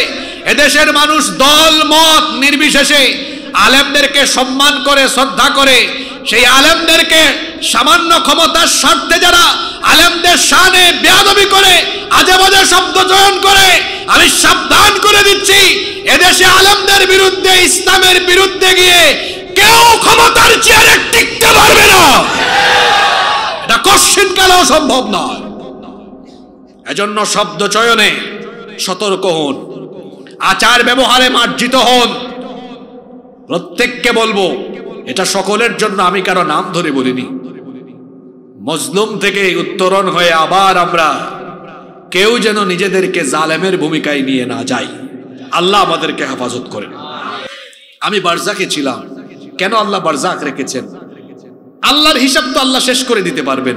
এই যে এত মানুষের হক নষ্ট করলো, এরা তো এখনো কেউ কেউ বেঁচে থাকতে পারে। এজন্য বিচারটা এমন হওয়া দরকার যাতে সবাই সামনাসামনি থাকে। এজন্য আল্লাহ কি করলেন? দুনিয়ার শেষ মানুষ আসা পর্যন্ত আল্লাহ তাআলা আসা যাওয়ার সিস্টেম রাখলেন, আর বিচারের জন্য কিয়ামত দিবস রাখলেন। মাঝখানে আল্লাহ তাআলা কবর বা বারজাকের একটা জিন্দেগি রেখে দিলেন। এখানে সবাইকে রাখলেন, ইসরাফিলের সিঙ্গার ফুৎকারের পরে এখান থেকে সবাইকে একসাথে উঠায়া হাসরের মাঠে আল্লাহ বিচার আরম্ভ করবেন। কষ্ট হচ্ছে আপনাদের? এই কবর আমাদের সামনে, মনে রাখবেন, মৃত্যু আমাদের পিছনে, কবর আমাদের। এই কবরের কথা সব সময় স্মরণ করবেন, কারণ কবরের কথা মাথায় থাকলে হারাম থেকে, ফিতনা থেকে এবং গুনাহ থেকে নিজেকে সেফ রাখতে পারবেন। যতই বাহাদুরি করেন না কেন, গাড়ি বাড়ি, ক্ষমতা, আধিপত্য, আভিজাত্য, রুচি সব কিছু রেখে একদিন কবরে যেতে হবে। ভালো করে শুনেন, যে দুনিয়ায় আমরা আছি, এই দুনিয়াটা হলো সম্পূর্ণ একটা মোহ। আপনি আজকে মারা যান, আল্লাহর কসম আগামী 2 দিনের মধ্যে আপনার ঘরের জিনিসপত্রগুলাও থাকবে না, মানুষ নিয়ে যাবে। আপনার এলাকায় আপনি দেখবেন কেউ মারা গেলে 1-2 দিনের ভেতরে তার ঘরের ব্যবহৃত জিনিসপত্রগুলো মানুষ নিয়ে যায়। 3 দিনের দিন ঘরে ঢুকলে এই ঘরে তার স্মৃতি চিহ্নটুকু, ব্যবহৃত কোনো জিনিস পর্যন্ত থাকে না। বলেন তো আছে না নাই? আশ্চর্যের কথা হলো, আমরা যখন মারা যাব কেউ আর আমাদের নাম ধরে পর্যন্ত ডাকবে না, বলবে না আব্দুল মজিদকে আস্তে করে নামাও, আব্দুল মজিদকে জানাজা দাও, আব্দুল মজিদকে কবরে নামাও। কেউ ওই কথা বলবে না। বলবে লাশ ধোয়ানোর ব্যবস্থা করো, লাশ দাফনের ব্যবস্থা করো, লাশ জানাজার ব্যবস্থা করো। দেখবেন মানুষ মারা যাওয়ার পরে তার নাম হয়ে যায়, আরো জোরে বলেন, তার নাম কি হয়ে যায়? কি দুনিয়ায় আছি আমরা শুনে। এই মুহূর্তে যদি প্যান্ডেলের ভেতরে আমাদের মরণ হয়, এটা শোনা মাত্রই কিছু লোকের মন খারাপ হবে। বাড়িতে সবাই শুনলে হাউমাউ করে কানবে, কিন্তু কান্না করলে কি হবে? তারা সবাই মিটিং এ বসবে। লাশ কিন্তু বেশিক্ষণ রাখা যাবে না, তাড়াতাড়ি বাইর করো, তাড়াতাড়ি জানাজা দাও। যে স্ত্রীকে আপন ভাবতেন, যে সন্তানদেরকে আপন ভাবতেন, যে পরিবারের লোকগুলোর জন্য এত কিছু করেছেন, দেখবেন তারা কয়েক মিনিট কান্নাকাটি করে মিটিং এ বসে যাবে। তাড়াতাড়ি এটাকে জানাজার ব্যবস্থা করো। কেউ হাতের মধ্যে দা নিয়ে বাঁশ ঝাড়ে চলে যাবে বাঁশ কাটার জন্য, কেউ বা আবার মাটি খুঁড়ে চুলা রেডি করবে পানি গরম করার জন্য। কেউ বা আবার কাফনের কাপড় আনতে যাবে, কেউ বা আবার খন্তি নিয়ে কুদাল নিয়ে খন্তি নিয়ে কবরস্থানে চলে যাবে। লাশের মাপ নিয়ে কেউ কবর খোঁড়া শুরু করবে, ওইদিকে কেউ আবার পানি গরম আরম্ভ করবে, এইদিকে কেউ আবার বাঁশঝাড়ে ছুটে যাবে, ওইদিকে কেউ আবার কাফনের কাপড় কেটে কেটে রেডি করবে, অন্যদিকে আরেক গ্রুপ আপনাকে গোসলের জন্য প্রস্তুত হয়ে যাবে। এই যেন আয়োজনে সবাই ব্যতিব্যস্ত, কত তাড়াতাড়ি আপনাকে বের করে দেয়া যায়। কিছুক্ষণের মধ্যেই আপনার জীবনের শেষ গোসলটুকু দিয়ে দেওয়া হবে। শেষ গোসলটুকু দিয়ে আহারে কি দামি দামি ব্র্যান্ডের কাপড় না আপনি পরতেন, সব খুলে ফেলবে। সাদা কাপড় দিয়ে দ্রুত গতিতে মুড়িয়ে তারপরে দ্রুত গতিতে বাড়ি থেকে চিরদিনের জন্য আপনাকে বের করে আপনার স্বজনরাই আপনাকে নিয়ে যাবে। তারপরে জানাজার মাঠে রেখে খুব অল্প সময়ের ভিতরে জানাজাটা দিয়ে দিবে। এরপরে কবর পর্যন্ত আপনাকে নিয়ে যাবে। শোনেন আল্লাহর নবী কি বলেছেন, এই দুনিয়ার কোনো কিছুই আপনার নয়, কোনো কিছু আপনার সাথী নয়। আল্লাহর রাসূল বলেছেন একটা জিনিস আপনার সাথী। শোনেন হাদিস খানা, বুখারী এবং মুসলিম শরীফে হাদিস এসেছে। হাদিসের বর্ণনাকারী সাহাবী হচ্ছেন আনাস ইবনে মালিক রাদিয়াল্লাহু আনহু। তিনি বলছেন রাসূল কারীম আমরা সবাই বলি সাল্লাল্লাহু আলাইহি ওয়াসাল্লাম বলেছেন ইয়াতবাউল মাইয়িতা তালাতা, মৃত ব্যক্তিকে তিনটা জিনিস অনুসরণ করে। এর মানে হলো কোনো মানুষ যখন মারা যায় কবর পর্যন্ত তার সাথে তিনটা জিনিস যায়। জোরে বলেন কয়টা? এক নাম্বার হলো আহলুহু, তার পরিবারের লোকজন তাকে নিয়ে যায়। দুই নাম্বার হচ্ছে মালুহু, কিছু মালও তার সাথে তার কবর পর্যন্ত যায়। তিন নাম্বার হচ্ছে আমালুহু, তার আমল। তাকে কবরে শোয়ানোর পরে দুইটা জিনিস ফিরে আসে, তার পরিবার পরিজন, তার মাল সম্পদ সবকিছুই ফিরে আসে, দুনিয়ায় থেকে যায়। তার সাথে কবর পর্যন্ত একটা জিনিস যায়, যেটা তার সাথে যায় সেই জিনিসটার নাম কি? আর জোরে বলেন সেই জিনিসটার নাম কি? আপনাকে আল্লাহ সৃষ্টি করেছেন সব সময় আমলের প্রতিযোগিতার জন্য, আমল করার জন্য, উত্তম আমলের জন্য। এই জন্য আল্লাহ তাআলা সূরা মুলকের মধ্যে বলেছেন তাবারাকাল্লাযী বিয়াদিহিল মুলকু ওয়া হুয়া আলা কুল্লি শাইইন কাদির আল্লাযী খালাকাল মাউতা ওয়াল হায়াতা লিয়াবলুয়াকুম আইয়ুকুম আহসানু আমালা। জীবন মৃত্যুর মাঝখানের এই সময়টা আল্লাহ দিয়েছেন তোমাদের মধ্যে কে উত্তম আমল করতে পারে এটা দেখার জন্য। এই আমলের জন্যই আপনাকে রেডি করা হলো। فأما من ثقلت موازينه فهو في عيشة راضية وأما من خفت موازينه فأمه هاوية। সেদিন মিজানের পাল্লায় যার আমল বেশি হবে, নেক আমলের পরিমাণ বেশি হবে, সেই ব্যক্তি সফল হয়ে জান্নাতি হবে। আর মিজানের পাল্লায় যার নেকির পরিমাণ কম হবে সেই ব্যক্তি ধ্বংস হয়ে যাবে। কিন্তু আমার আপনার সময়গুলো আমল করতে করতে যায় না। বিশেষ করে যুবকেরা আছে, যুবকদের সময় এখন সবচেয়ে বেশি নষ্ট হয় মোবাইলে। মোবাইলের মধ্যে তারা সবচেয়ে বেশি সময় নষ্ট করে। সময় চলে যায় ফুর্তি করতে করতে, সময় চলে যায় চামচামি করতে করতে। এই কথাটা শুনতে বড় খারাপ, কিন্তু আমি প্রায় জায়গায় বলি যুবকরা আছে না ঘুমাই গেছে? হ্যাঁ, বেশিরভাগ যুবকের যৌবন যায় চামচামিতে। কিভাবে? আপনাদেরকে অনেকে টার্গেট করে রেখেছে, কারণ যুবকদের শক্তি বেশি। তো সে তার ক্ষমতার সিঁড়ি হিসাবে বা ক্ষমতায় যাওয়ার জন্য আপনাকে এমন ভাবে টার্গেট করেছে, ডেকে আপনার পকেটে বেশি না 1000-500 টাকার নোট ঢুকিয়ে দিয়েছে, অথবা আপনাকে পদ পদবীর লুপ দেখায়া তারপরে আপনাকে সে ব্যবহার করে তার সামনে পিছনে মোটরসাইকেল শোডাউন করায়। এজন্য আপনাকে সে ইউজ করছে। ও আমার যুবক ভাইয়েরা, ও আমার কলিজার টুকরা ভাইয়েরা, মনে রাখবেন আপনার তারুণ্য, আপনার যৌবন, আপনার এই যৌবনের ঘাম, আপনার শ্রম, শক্তি, সামর্থ্য কোন নেতা নেত্রী দেওয়া গিফট নয়। কোথায় যাচ্ছেন আপনি? এই যে আমি কথা বলছি দেখছেন, শীতের দিন কিন্তু ঘাম বেরোচ্ছে। আমার এতে কেউ আব্বা ডাকলেও তার সামনে পিছনে নিয়ে আমাকে ব্যবহার করে আমার এক ফোঁটা ঘাম সে নিতে পারবে না, আব্বা ডাকলেও পারবে না। কারণ আমার তারুণ্য, আমার যৌবন, আমার শক্তি, সামর্থ্য, ঘাম, রক্ত, এটা কারো চামচামির জন্য আল্লাহ দেন নাই। মনে রাখবেন যুবক ভাইরা, এই তারুণ্য, যৌবন, শক্তি, সামর্থ্য, রক্ত, জীবন দেওয়া হয়েছে কেবলমাত্র আল্লাহর জমিনে আল্লাহর দ্বীন কায়েমের জন্য। সুতরাং আপনার যৌবনকে কারো চামচামিতে না দিয়ে এই যৌবনকে আল্লাহর দ্বীনের পথে, আল্লাহর দ্বীন কায়েমের জন্য উৎসর্গ করে দিতে হবে।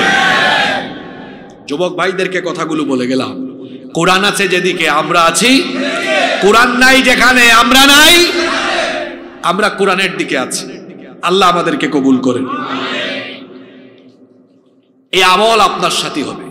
এই যৌবনে আমল করুন। আল্লাহ তো বলেছেন ওয়াশাবুন নাশাআ ফি ইবাদাতিল্লাহ। আল্লাহ রাসূল বলেছেন যৌবনকাল যারা আল্লাহর ইবাদতে কাটাবে সেই যুবকদেরকে আরশে আজিমের ছায়ার নিচে যিনি জায়গা দিবেন তিনি কে?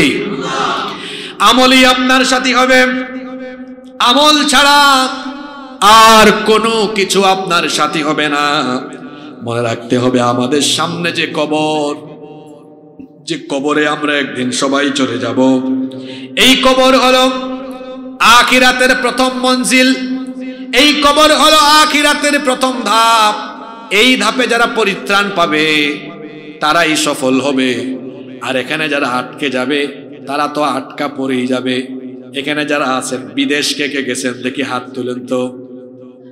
মাশাআল্লাহ, সব বিদেশি। এখানে হাত নামান। এখানে ওয়াজ করতে মজা হবে। বলেন তো, আপনার বিমানে টিকিট করেছেন, বিদেশে যাবেন, কিন্তু যেখানে আটকে গেলে আপনি আর বিমানেই উঠতে পারবেন না, দেশ ছাড়তে পারবেন না, ওই জায়গাটার নাম কি? হ্যাঁ বলেন, ওই জায়গাটার নাম কি? ইমিগ্রেশন। কবর কি? কবর হলো জান্নাত বা জাহান্নাম। আপনি জান্নাতে যাবেন না জাহান্নামে যাবেন, এর ইমিগ্রেশনটা হয়ে যাবে কোথায়? জোরে বলেন, কোথায়? কবর হলো এক প্রকার ইমিগ্রেশন, যেখানে দেশের বাইরে গেলে যেমন ইমিগ্রেশন পুলিশ অফিসার আপনার পাসপোর্ট চেক করে, ভিসা চেক করে, প্রয়োজনীয় ডকুমেন্ট সবকিছু চেক করে তারপরে পাসপোর্টে সিল মারে, এরপরে বলেন ইউ ক্যান গো, এখন আপনি যেতে পারেন। ঠিক তেমনি ভাবে কবরেও আপনার ইমিগ্রেশনের জায়গা। এখানেও ফেরেশতা আপনার সবকিছু চেক করবে, চেক করে এরপরে আপনাকে অনুমতি দিবে। এরপরে আপনার জন্য দুইটা রাস্তা হয়, জান্নাত নইলে। এজন্য আল্লাহর নবীর সাহাবীরা কবরের ব্যাপারে পেরেশানি করতেন। তিরমিজি শরীফে হাদিস এসেছে, কানা উসমান ইবনে আফফান ইদা ওয়াকাফা আলা কবরি ইয়াবকি হাত্তা ইয়াবুল্লা লিহিয়াতাহু। হাদিস শরীফে এসেছে আল্লাহর নবীর সাহাবী, আল্লাহর নবীর দুইজন মেয়েকে যিনি বিয়ে করেছেন, উসমান জিন্নুরাইন রাদিয়াল্লাহু আনহু, তিনি যখন কোনো কবরস্থানে যেতেন, কবরের পাশে গেলে হাউ মাউ করে কাঁদতেন। এত বেশি কাঁদতেন তার দাড়ি মুবারক পর্যন্ত ভিজে যেত। তাকে জিজ্ঞেস করা হলো, আচ্ছা আপনি কবরের সামনে আসলে এত কাঁদেন কেন? আল্লাহর রাসূল যখন জান্নাত জাহান্নামের ওয়াজ করেন তখনও তো আপনি এত কাঁদেন না। জাহান্নামের কথা শুনলেও আপনার চোখে এত পানি দেখা যায় না, কিন্তু কবরের সামনে আসলে আপনি এত বেশি কান্না করেন কেন? তিনি তখন বললেন, আমি এজন্যই কাঁদি, আমি আল্লাহর নবীকে বলতে শুনেছি, তিনি বলেছেন ইন্নাল কবরা আউয়ালু মানাজিলিল আখিরাহ, নিশ্চয়ই এই কবর হলো আখিরাতের প্রথম মঞ্জিল। ফা ইন্না জা মিনহু ফামা বা'দাহু আইসারু মিন, এই কবরে যদি কেউ পাস হয়ে যায়, নাজাত পেয়ে যায়, বাকি সকল ধাপ সহজ হয়ে যাবে। ওয়া ইল্লাম ইয়ানজু মিনহু ফামা বা'দাহু আশুদ্দা মিন, আর এখানে যদি কেউ আটকে যায় পরবর্তী সকল ধাপে সে আটকে যাবে। আমি এজন্যই কান্না করি, কারণ হলো এই কবর এমন জায়গা, ইন্নামাল কবরু রাউদাতুম মিন রিয়াদিল জান্নাহ আও হুফরাতুম মিন হুফারিন নার, এই কবর হয় কারো জন্য জান্নাতের বাগান, নইলে কারো জন্য হয়ে যাবে জাহান্নামের গর্ত। আমরা শেষের দিকে চলে আসছি, মনোযোগ বাড়ান। কথায় আছে শেষ ভালো যার, সব ভালো।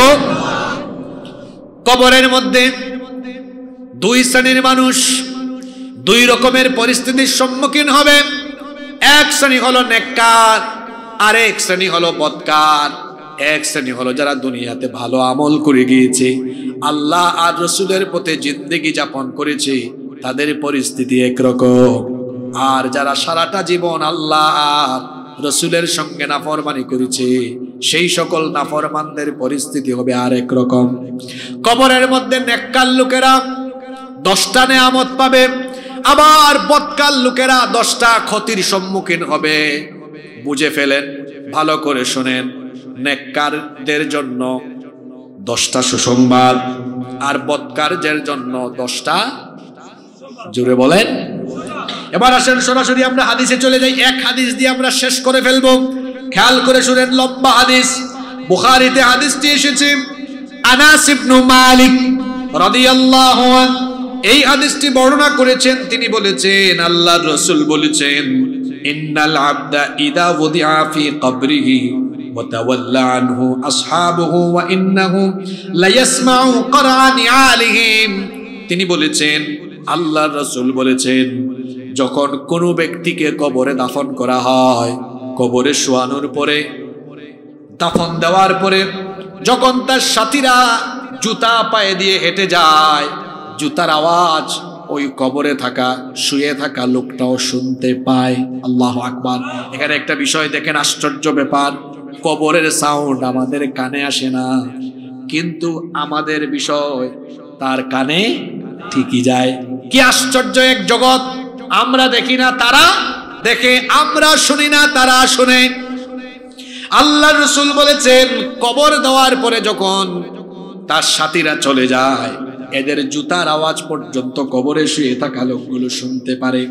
যখন 40 কদম এরা চলে যায়, ফাতুআদু রূহুহু ফি জাসাদি, ওই ব্যক্তির কবরে তার শরীরের মধ্যে রূহ আবার ফিরিয়ে দেওয়া হয়। ফায়াতিহি মালাকান, অতঃপর 2 জন ফেরেশতা আগমন করেন। ফায়ুজলিসানি, এরপরে সেই লোকটাকে শোয়া থেকে উঠান। ফায়াকুলান, এরপরে এই 2 ফেরেশতা তাকে কিছু প্রশ্ন করেন। এবার আমরা চলে যাচ্ছি নেককারদের জন্য কবরে 10টা সুসংবাদ। জোরে বলেন, কয়টা সুসংবাদ? নেককার কারা? আজান হয়েছে, আল্লাহর বান্দা সব কাজ ফেলে নামাজে হাজির হয়েছে। আহারে, নামাজের অবস্থা তো বড় করুন। আমার দেশে মাহফিলে মানুষ বেশি নাকি নামাজের জামাতে মানুষ বেশি? রাগ কইরেন না, এখানে প্যান্ডেল ভরপুর হয়েছে। এখন আগে আমরা শুনতাম, আমিও ছোটকালে ওয়াজ শুনতে যেতাম, এটা আমার বলতে পারেন একরকম নেশা ছিল। আমার এখনো মনে আছে, 10 মাইল 12 মাইল পর্যন্ত হেঁটে হেঁটে গিয়ে ওয়াজ শুনছি। বক্তার চেহারা কেমন, কণ্ঠ কেমন, এগুলো শোনার জন্য আমরা মাহফিলে যেতাম না। আমরা যেতাম কিছু কোরআন হাদিসের জ্ঞান নিয়ে আসার জন্য। এখন মাহফিল অনেক জায়গায় তামাশায় পরিণত হয়েছে। আয়োজক কমিটি মাহফিলের আয়োজন করে, দেখবেন কমিটি পর্যন্ত স্টেজে বসে না, আশেপাশে ঘুর ঘুর করে, মনে হয় সব সে জানে। আছে না নাই? মাহফিলের আয়োজন করলে কমিটি শুদ্ধ প্যান্ডেলে বসে যাবেন, সব কাজ বন্ধ, সব বসে যাবেন, বসে বসে শুনবেন। এখন ফ্যাশন হয়ে গিয়েছে অনেক জায়গায়। কেউ বা বাইরে আড্ডা মারে, কেউ বা হুজুরের চেহারা দেখতে আসে, কেউ বা সেলিব্রিটি হুজুর দেখতে আসে। আছে না নাই? হেদায়েতের জন্য বেশি মানুষ আসে না। এখন দেখা যায় প্যান্ডেলে বসে যারা ওয়াজ শোনে, আল্লাহর বহু কুতুব হয়তো এখানে আছে, যারা এশার নামাজটা বাদ দিয়ে ওয়াজ শুনতে বসে গেছে। ওয়াজ শোনা হলো নফল, নামাজ আদায় করা হলো। রাত 12টা পর্যন্ত ওয়াজ শুনে ফজরের নামাজ যদি আদায় করে না, এই লোকটার সারা জীবন ওয়াজ শুনেও কোনো ফায়দা হবে। এখন আবার বলি না, তাহলে ওয়াজ দিয়ে কি হবে? আমার দেশে কিন্তু এরকম কিছু মানুষ বের হয়েছে, ওই ওয়াজ মাহফিল দিয়ে কি হয়, এগুলো এত বেশি বাড়ছে কি, আমি বলি এত চোখের মধ্যে রঙিন চশমা লাগিয়ে দিয়েছে। ব্যাককল কোথাকার! এই ব্যাককল কি দেখে না যে প্রতিটা এলাকা থেকে যাত্রা গান, বাউল গান, ফাউল গান বিদায় হয়েছে? প্রতিটা এলাকায় মানুষ এখন কুরআনমুখী হয়েছে। হ্যাঁ, আমি একমত। শুধু ওয়াজ নসিহত দিয়ে মানুষকে হেদায়েত করা যাবে না। আপনি 1 ঘন্টায় মানুষ হেদায়েত বানাবেন কেমনে? কি করে সম্ভব এটা? আপনি হেদায়েত বানাইতে পারবেন তখন আপনার দেশে যে সিলেবাস আছে, কারিকুলাম আছে, ওখানে আল্লাহর কোরআনকে, হাদিসকে বাধ্যতামূলক করে দেন। একটি আলোকিত, একটি কোরআনময় প্রজন্ম তখন তৈরি হবে। এটারও দরকার আছে। নইলে তো যুবকরা দেখা যাবে মাহফিল নাই, শুরু করবে আউল আর বাউল। দেখেন না অনেক জায়গায় বাউল গান আছে। এই বাউলের কথা তো বলছিলাম কিন্তু ভুলে গেলাম। এই আবুল সরকারের পক্ষ নিয়েছে বাংলাদেশে কিছু বাম, রাম, নাস্তিক এবং রাজনীতিবিদরা। সবাইকে সতর্ক করছি, এটা 90% মুসলমানের দেশ। এখানে নেতা নেত্রীর বিরুদ্ধে কথা বললে যদি জেল হয়, আল্লাহ আর তার রাসূলের বিরুদ্ধে কথা বললে মৃত্যুদণ্ড দিতে হবে। তার মুক্তির ব্যাপারে কেউ কেউ আওয়াজ তুলেছে। কিছু রাজনৈতিক দলের নেতৃবৃন্দকেও দেখলাম নিজেদের পরিণতি খারাপ করবার আগে এই দেশের সেন্টিমেন্ট, জনগণ মানুষের সেন্টিমেন্ট পালস বোঝার চেষ্টা করে। এই দেশে বাম, রাম, জাহান্নামের কীট, এদের সংখ্যা বড় কম, কিন্তু তাওহীদবাদীদের সংখ্যা এই দেশে কম না বেশি? জোরে বলেন, কম না বেশি? তাই বাক স্বাধীনতা,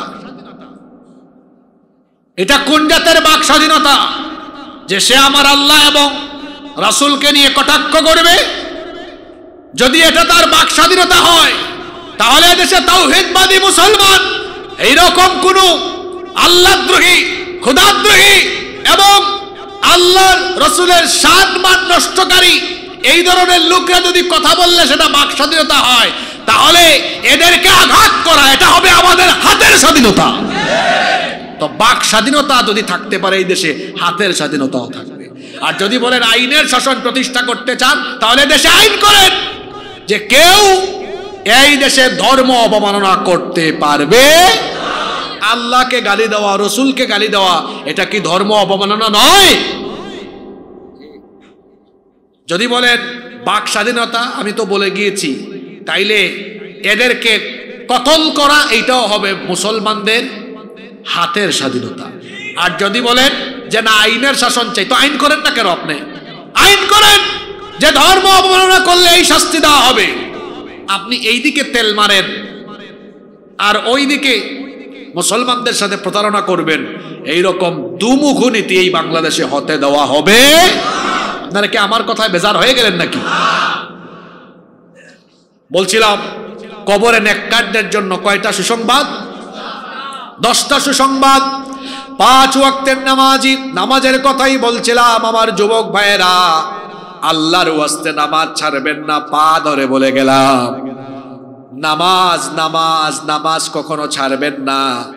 যার মধ্যে নামাজ নাই তার মধ্যে ঈমান নাই, এটা আমার মতো হুজুরের কথা নয়, বলেছেন বড় হুজুর মুহাম্মদ সাল্লাল্লাহু। যার মধ্যে নামাজ নাই তার মধ্যে ঈমান নাই, যার মধ্যে নামাজ নাই তার জান্নাতে যাওয়ারও কোনো সুযোগ নাই। ও ভাই, যে ঈমান আপনাকে মসজিদে আনতে পারে না, এ দুর্বল ঈমান আপনাকে জান্নাতেও নিতে পারবে। এজন্য যুবক ভাইদেরকে বলবো 5 ওয়াক্তের নামাজি হয়ে যান। বাবাদেরকে বলবো, মা বোনদেরকে বলবো 5 ওয়াক্তের নামাজি হয়ে যান। নামাজিদেরকে যিনি সফলতা দিবেন, জোরে বলেন তিনি কি? ওয়াজ তো সবাই জানেন, কিন্তু আমল শুধু হয় না। দেখেন কিয়ামতের ময়দানে আল্লাহ প্রথম যে আমলের হিসাব চাইবেন, সে আমলের নাম কি? ওয়াজ তো আপনারাই জানেন কি ওয়াজ করতাম। এজন্য কথা হবে কম, কাজ হবে বেশি।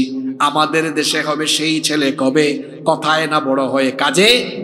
নামাজ ছেড়ে দিলে খুশি হয় শয়তান, আর আদায় করলে খুশি হন কে? তা আপনারা কি আজকে ফজর থেকে নিয়ে নামাজ ছেড়ে দিয়ে শয়তানকে খুশি করতে চান নাকি? জোরে বলেন, চান নাকি? আমরা খুশি করব কারে? তাহলে 5 ওয়াক্ত নামাজ আদায় করব কিনা? রাজি আছেন? নামাজ, অন্যান্য মৌলিক ফরজ আমলগুলো, ফরজ ইবাদতগুলো, আব্বা আম্মার খেদমত, বান্দার হক, মানুষের হক যথাযথভাবে আদায় করা, এই লোকগুলো যখন কবরের মধ্যে চলে যাবে, এই নেককার লোকেরা কবরের মধ্যে 10টা নেয়ামত পাবে। নাম্বার 1, 1 নাম্বার কবরের 3টা সওয়াল, 3টা প্রশ্নের জবাব সে দিয়ে দিতে পারবে। সুবহানাল্লাহ। ফেরেশতা এসে বলবে, মান রব্বুকা, তোমার রব কে? সে তখন বলবে, রব্বি আল্লাহ, আমার রব হলেন আল্লাহ। ফেরেশতা বলবে, মা দীনুকা, তোমার দিন কি? সে বলবে, দীনি আল ইসলাম। ফেরেশতা বলবে, মা হাদার রাজুলু আল্লাযী বুইসা ফীকুম, আল্লাহর রাসূলের চেহারা মুবারক দেখা বলা হবে, উনাকে কি চিনো নাকি? যাকে তোমাদের জন্য পাঠানো হয়েছিল। তখন বলবে কেন চিনব না, সারাটা জীবন এই নবীকে আমি অনুসরণ করলাম। হাদা নবিয়ুনা মুহাম্মাদুর রাসূলুল্লাহ সাল্লাল্লাহু আলাইহি ওয়াসাল্লাম। নেককার লোকেরা তিনটা প্রশ্নের জবাব যখন দিয়ে দিবে, গায়েব থেকে আওয়াজ আসবে, আল্লাহ তখন বলবেন আন সাদাকা আব্দি, আমার বান্দা সত্য কথা বলেছে। এবার 2 নাম্বার যে সুসংবাদ এবং নিয়ামত তাকে দেওয়া হবে, আল্লাহ বলবেন আমার বান্দা সে বড় নেককার মানুষ, দিনদার মানুষ। তাকে তার সাথীরা, পৃথিবীর মানুষেরা তাকে মাটির বিছানায় শুইয়ে গিয়েছে।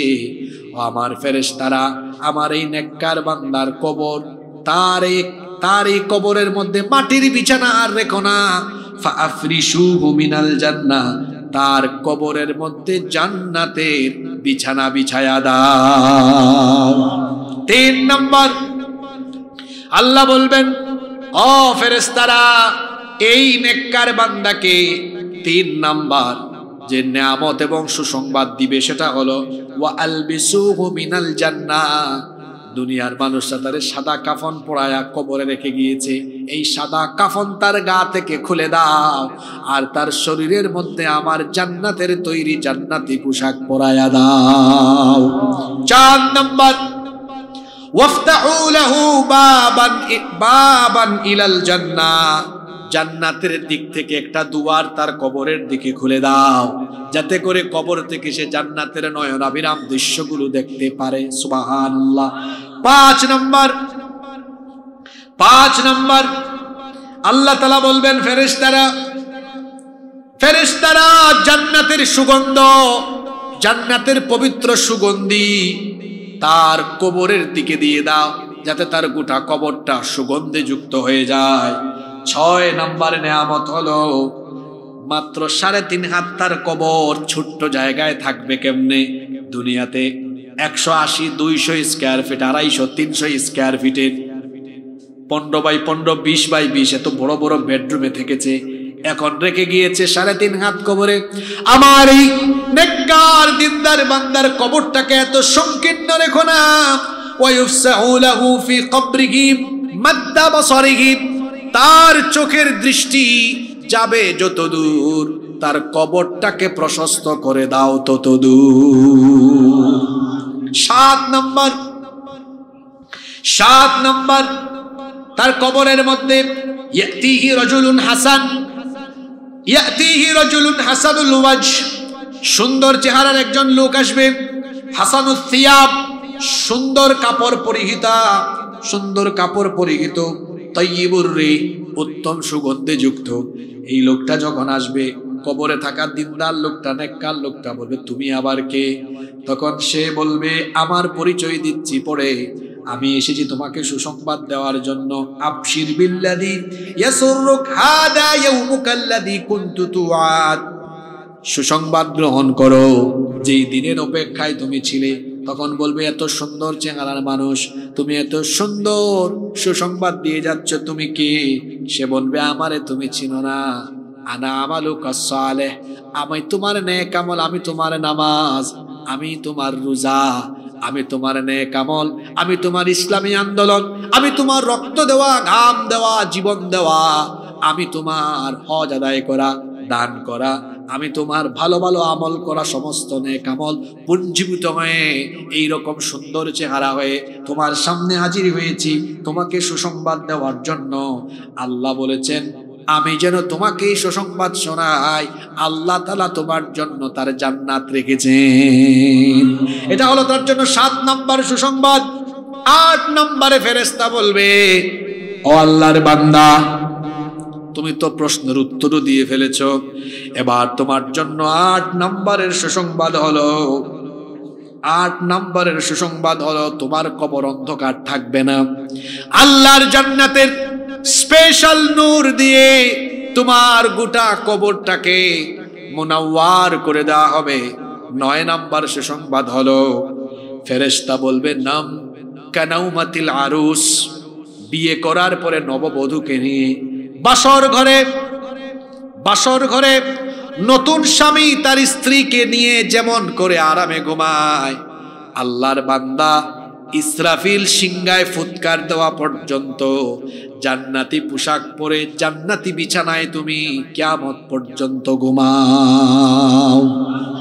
10 নম্বর নিয়ামত হলো প্রত্যেক দিন তাকে স্বপ্নের মধ্যে জান্নাতে তার ঠিকানা যেটা হবে, তার বাসস্থান দেখানো হবে, আর বলা হবে এটি হচ্ছে তোমার চূড়ান্ত ঠিকানা। মাবুদ গো, ও রব, এই 10টা নেয়ামত তুমি যে নেককারদেরকে দিবে, দিনদারদেরকে দিবে, তোমার সেই সকল নেককার দিনদার বান্দাদের কাতারে দয়া করে আমাদেরকে তুমি শামিল করে দাও, বলে না আমিন। অপরদিকে দুনিয়াতে যারা বদকার ছিল, পাপী ছিল, গুনাহগার ছিল, আল্লাহর দ্বীনের বিরুদ্ধে গিয়েছে, দিন কায়েমের বিরোধিতা করেছে, 5 ওয়াক্ত নামাজ কাজা করেছে, সারাটা জীবন যারা ইসলামের রাজুল আল্লাযী বুইতা ফীকুম বলবে হা হা লা আদরি, কিছুই জানি না, গায়েব থেকে আওয়াজ আসবে আন কাযাবা আবদি, আমার এই বান্দা মিথ্যা বলেছে। শেখটা মিথ্যুক মিথ্যা বলেছে। 1 নাম্বার গজব হলো এই বদকার পাপিষ্ট নাফরমান, এরা কবরের একটা প্রশ্নের উত্তরও দিতে পারবে না। 2 নাম্বার গজব হলো তার জন্য আল্লাহ তখন ফেরেশতাদেরকে বলবেন ফাআফরিশু লাহু মিনান নার, তার কবরের মধ্যে জাহান্নামের বিছানা বিছাও। 3 নাম্বার হলো ওয়ালবিসুহু মিনান নার, জাহান্নামের আগুনের তৈরি পোশাক তাকে পরায়া দাও। 4 নাম্বার হলো ওয়ায়ুফতাহু লাহু বাবান ইলান নার, জাহান্নামের দরজাটা তার কবরের দিকে খুলে দাও, যাতে জাহান্নামের উত্তপ্ত লু হাওয়া তার কবরের দিকে আসতে পারে। 5 নাম্বার হলো আল্লাহ বলবেন ওয়ায়াদিকু আলাইহি কবরি, তার কবরটাকে আরো সংকীর্ণ বানাও। এমনিতেই তো কবরটা 3.5 হাত। আল্লাহ মাটিকে হুকুম করবেন, মাটি কি আমাদের কথা শুনে না, আল্লাহর কথা শুনে? আল্লাহ বলবেন হে কবরের মাটি, তুমি এই পাপীর জন্য আরো বেশি সংকীর্ণ হয়ে যাও। আহারে কি করে নামাজ ছেড়ে দেন, কেমনে আমার যুবক ভাইরা মোবাইল আর ইন্টারনেটের ফিতনায় পড়ে আজে বাজে ভিডিও দেখেন, গুগল শরীফে গিয়ে কেমনে পর্নো সাইটে চলে যান, ইউটিউবে কি করে আজে বাজে ভিডিও দেখেন, কি করে তথ্য প্রযুক্তির অপব্যবহার করে গুনাহ কামাই করেন, এই কথাগুলো কি দিলের মধ্যে গিয়ে দাগ কাটে না? আর এই অবস্থায় যখন কবরে চলে যাবেন, চিন্তা করেছেন পরিস্থিতি কত ভয়াবহ হবে। 3.5 হাত কবর খুঁড়ে আপনাকে দাফন করা হলো। এবার বলা হবে হে কবরের মাটি, তার জন্য আরো সংকীর্ণ হয়ে যাও। কবরের মাটি এবার এমন করে সংকীর্ণ হতে থাকবে, 2 পাশের কবরের মাটি আমি নিজের হাতে কত মানুষকে কবরে দাফন করেছি। নিজে যখন নামি দেখতেই তো ভয় লাগে। গত সপ্তাহে তো আমি আমার নিজের মাকেই কবরে নামালাম, আরো বহু মানুষকে আমি নিজে কবরে নামিয়েছি। সুযোগ পেলে আপনারাও কবরে নামাবেন, দিলের মধ্যে আল্লাহর ভয় বেশি বাড়বে।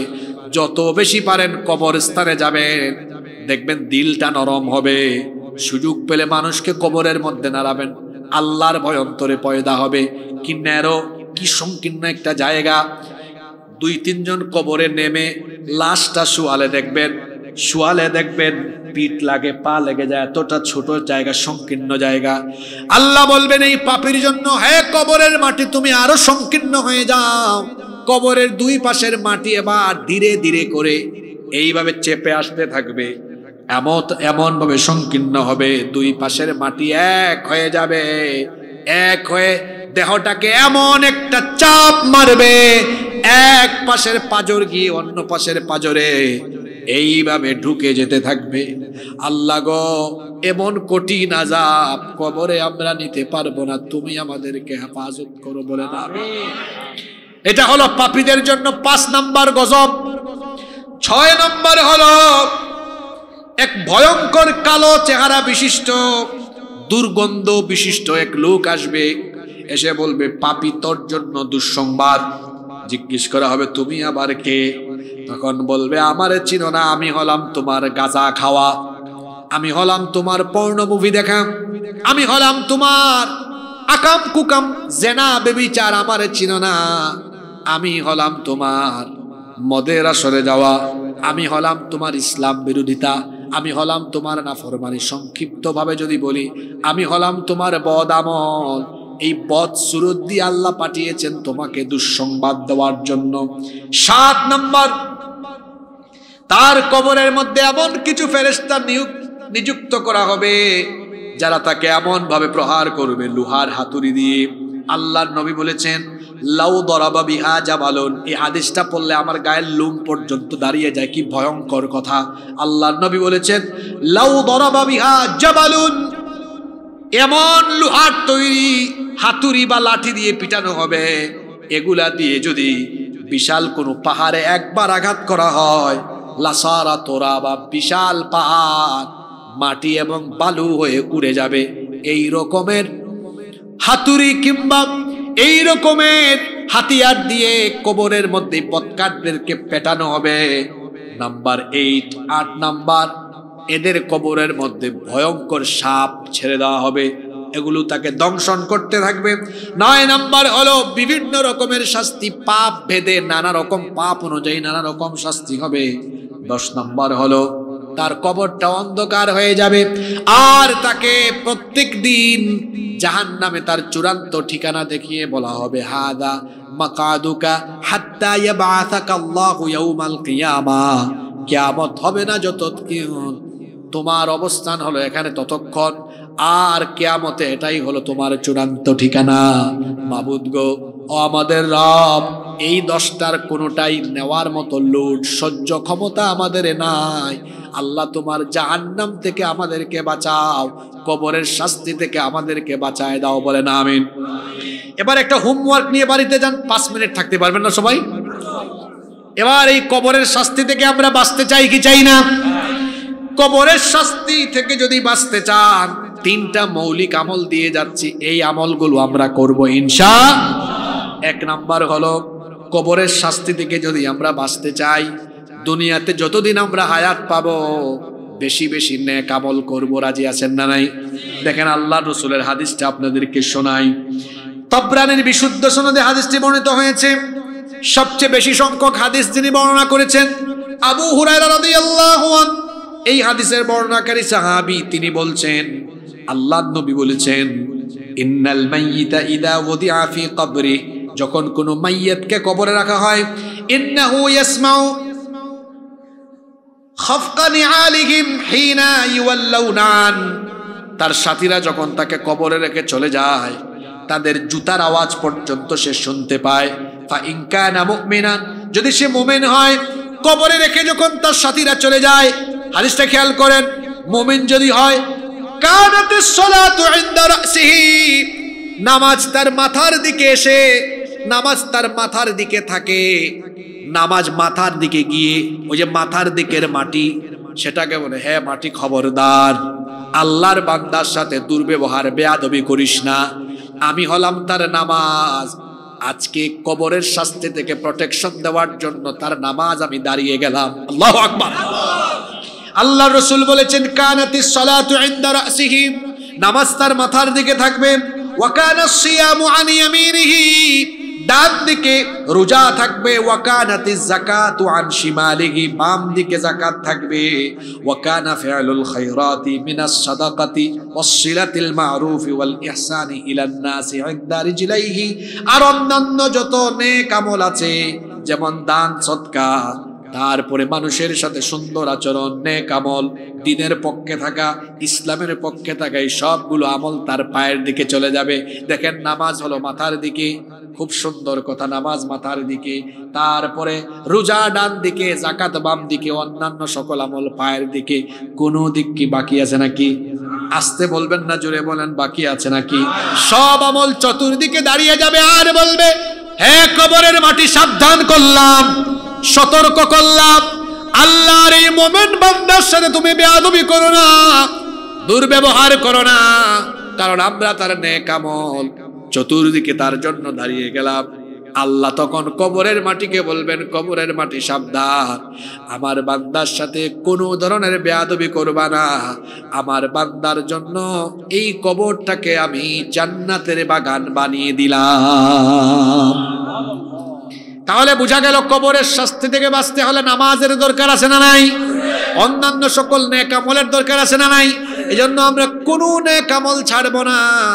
এই জন্য একজন মনীষী বলেছেন, নেকির কাজ যত ছোট হোক ছাড়া যাবে না, আবার পাপের কাজ যত ছোট হোক সেইটাও করা যাবে, ছোট পাপ করা যাবে না, আবার ছোট নেক আমল সেইটাকেও ছেড়ে দেওয়া যাবে। কবরের শাস্তি থেকে বাঁচার জন্য আরেকটা আমল দিয়ে গেলাম, সেটা হলো প্রত্যেক রাতে ঘুমানোর আগে সূরা মুলক তেলাওয়াত করবেন।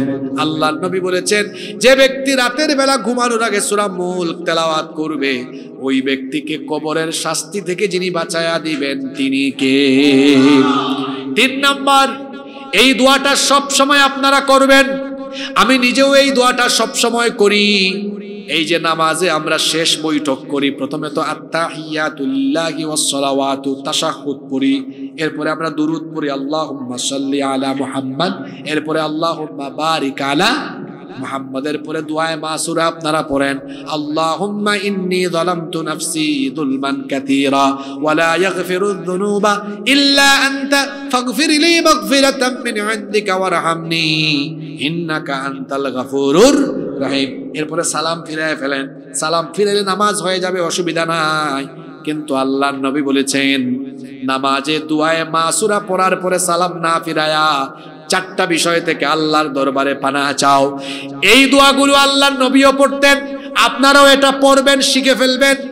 এই দোয়াটা খুব সহজ, সব সময় সালাম ফিরানোর আগে এই দোয়াটা পড়বেন। আল্লাহর রাসূল শিখিয়েছেন, আল্লাহুম্মা ইন্নী আউযু বিকা মিন আযাবি জাহান্নাম ওয়া মিন আযাবিল কবর ওয়া মিন ফিতনাতিল মাহইয়া ওয়াল মামাত ওয়া মিন ফিতনাতিল মাসিহিদ দাজ্জাল।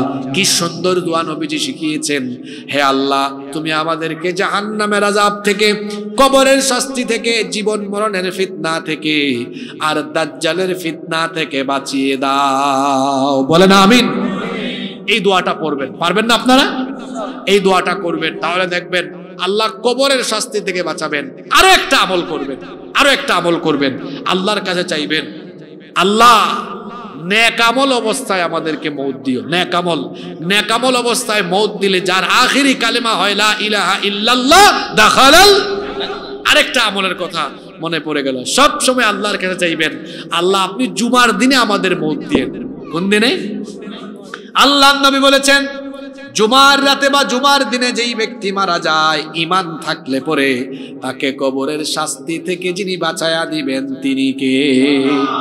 এটা হাদিস আবার শুনে জুমার দিন আসলে একেবারে জোর করে বুকের মধ্যে চাকু ঢুকায় মরে যাইয়েন না, যে কি ফজিলতের কথা শুনছে, জুমার দিনেই মরবো।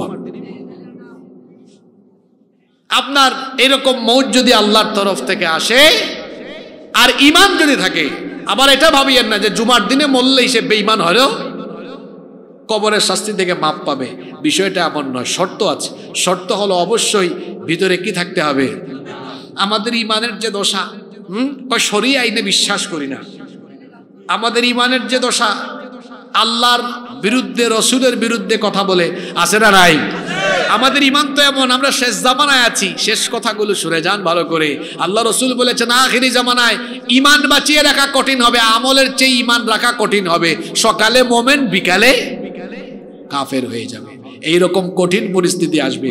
আজকে ঈমান বাঁচানো অনেক কঠিন। আপনার ঈমান ধ্বংস করার জন্য এটা যথেষ্ট, এটা আর কিচ্ছু লাগে না, এটার অপব্যবহার যথেষ্ট। এই জন্য আমি অনুরোধ করব, আসুন আমরা আমাদের ঈমানের দিকে যত্নবান হই, আল্লাহ এবং রসুলের বিরুদ্ধে যেন আমরা না যাই, দ্বীনের বিরুদ্ধে যেন আমরা কোনো কথা বা কাজ না করি। আজকে শুরু থেকে শেষ পর্যন্ত আলমে বরজাখ, কবরের জিন্দেগি নিয়ে কথা হয়েছে, কারণ কবর আমাদের সকলের সামনে, এই কবরে আমাদেরকে যেতে হবে।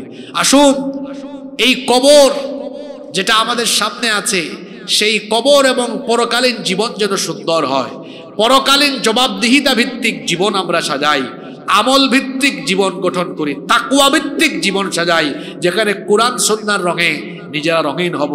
আর আমরা আজে বাজে মানুষের সাথে চলবো না। সৎসঙ্গে স্বর্গবাস, অসৎসঙ্গে যারা কোরআন হাদিস পড়ে না, মানে না, এদের সাথে আমাদের কোনো সম্পর্ক। যারা দেখা হলে নামাজের কথা বলে, নামাজের দিকে ডাকে, তাহাজ্জুদে ডাকে, দেখা হলে কোরআন গিফট করে, হাদিস গিফট করে, ইসলামী সাহিত্য দেয়, দ্বীনের দিকে ডাকে, কোরআনের মিছিলের দিকে ডাকে, তাদের সাথে আমরা আসি না নাই? আল্লাহ আমাদেরকে দিনদারদের সাথে রাখুন। আল্লাহ আমাদেরকে দিনদার মানুষদের বন্ধু বানায় দান। বলেন আমিন।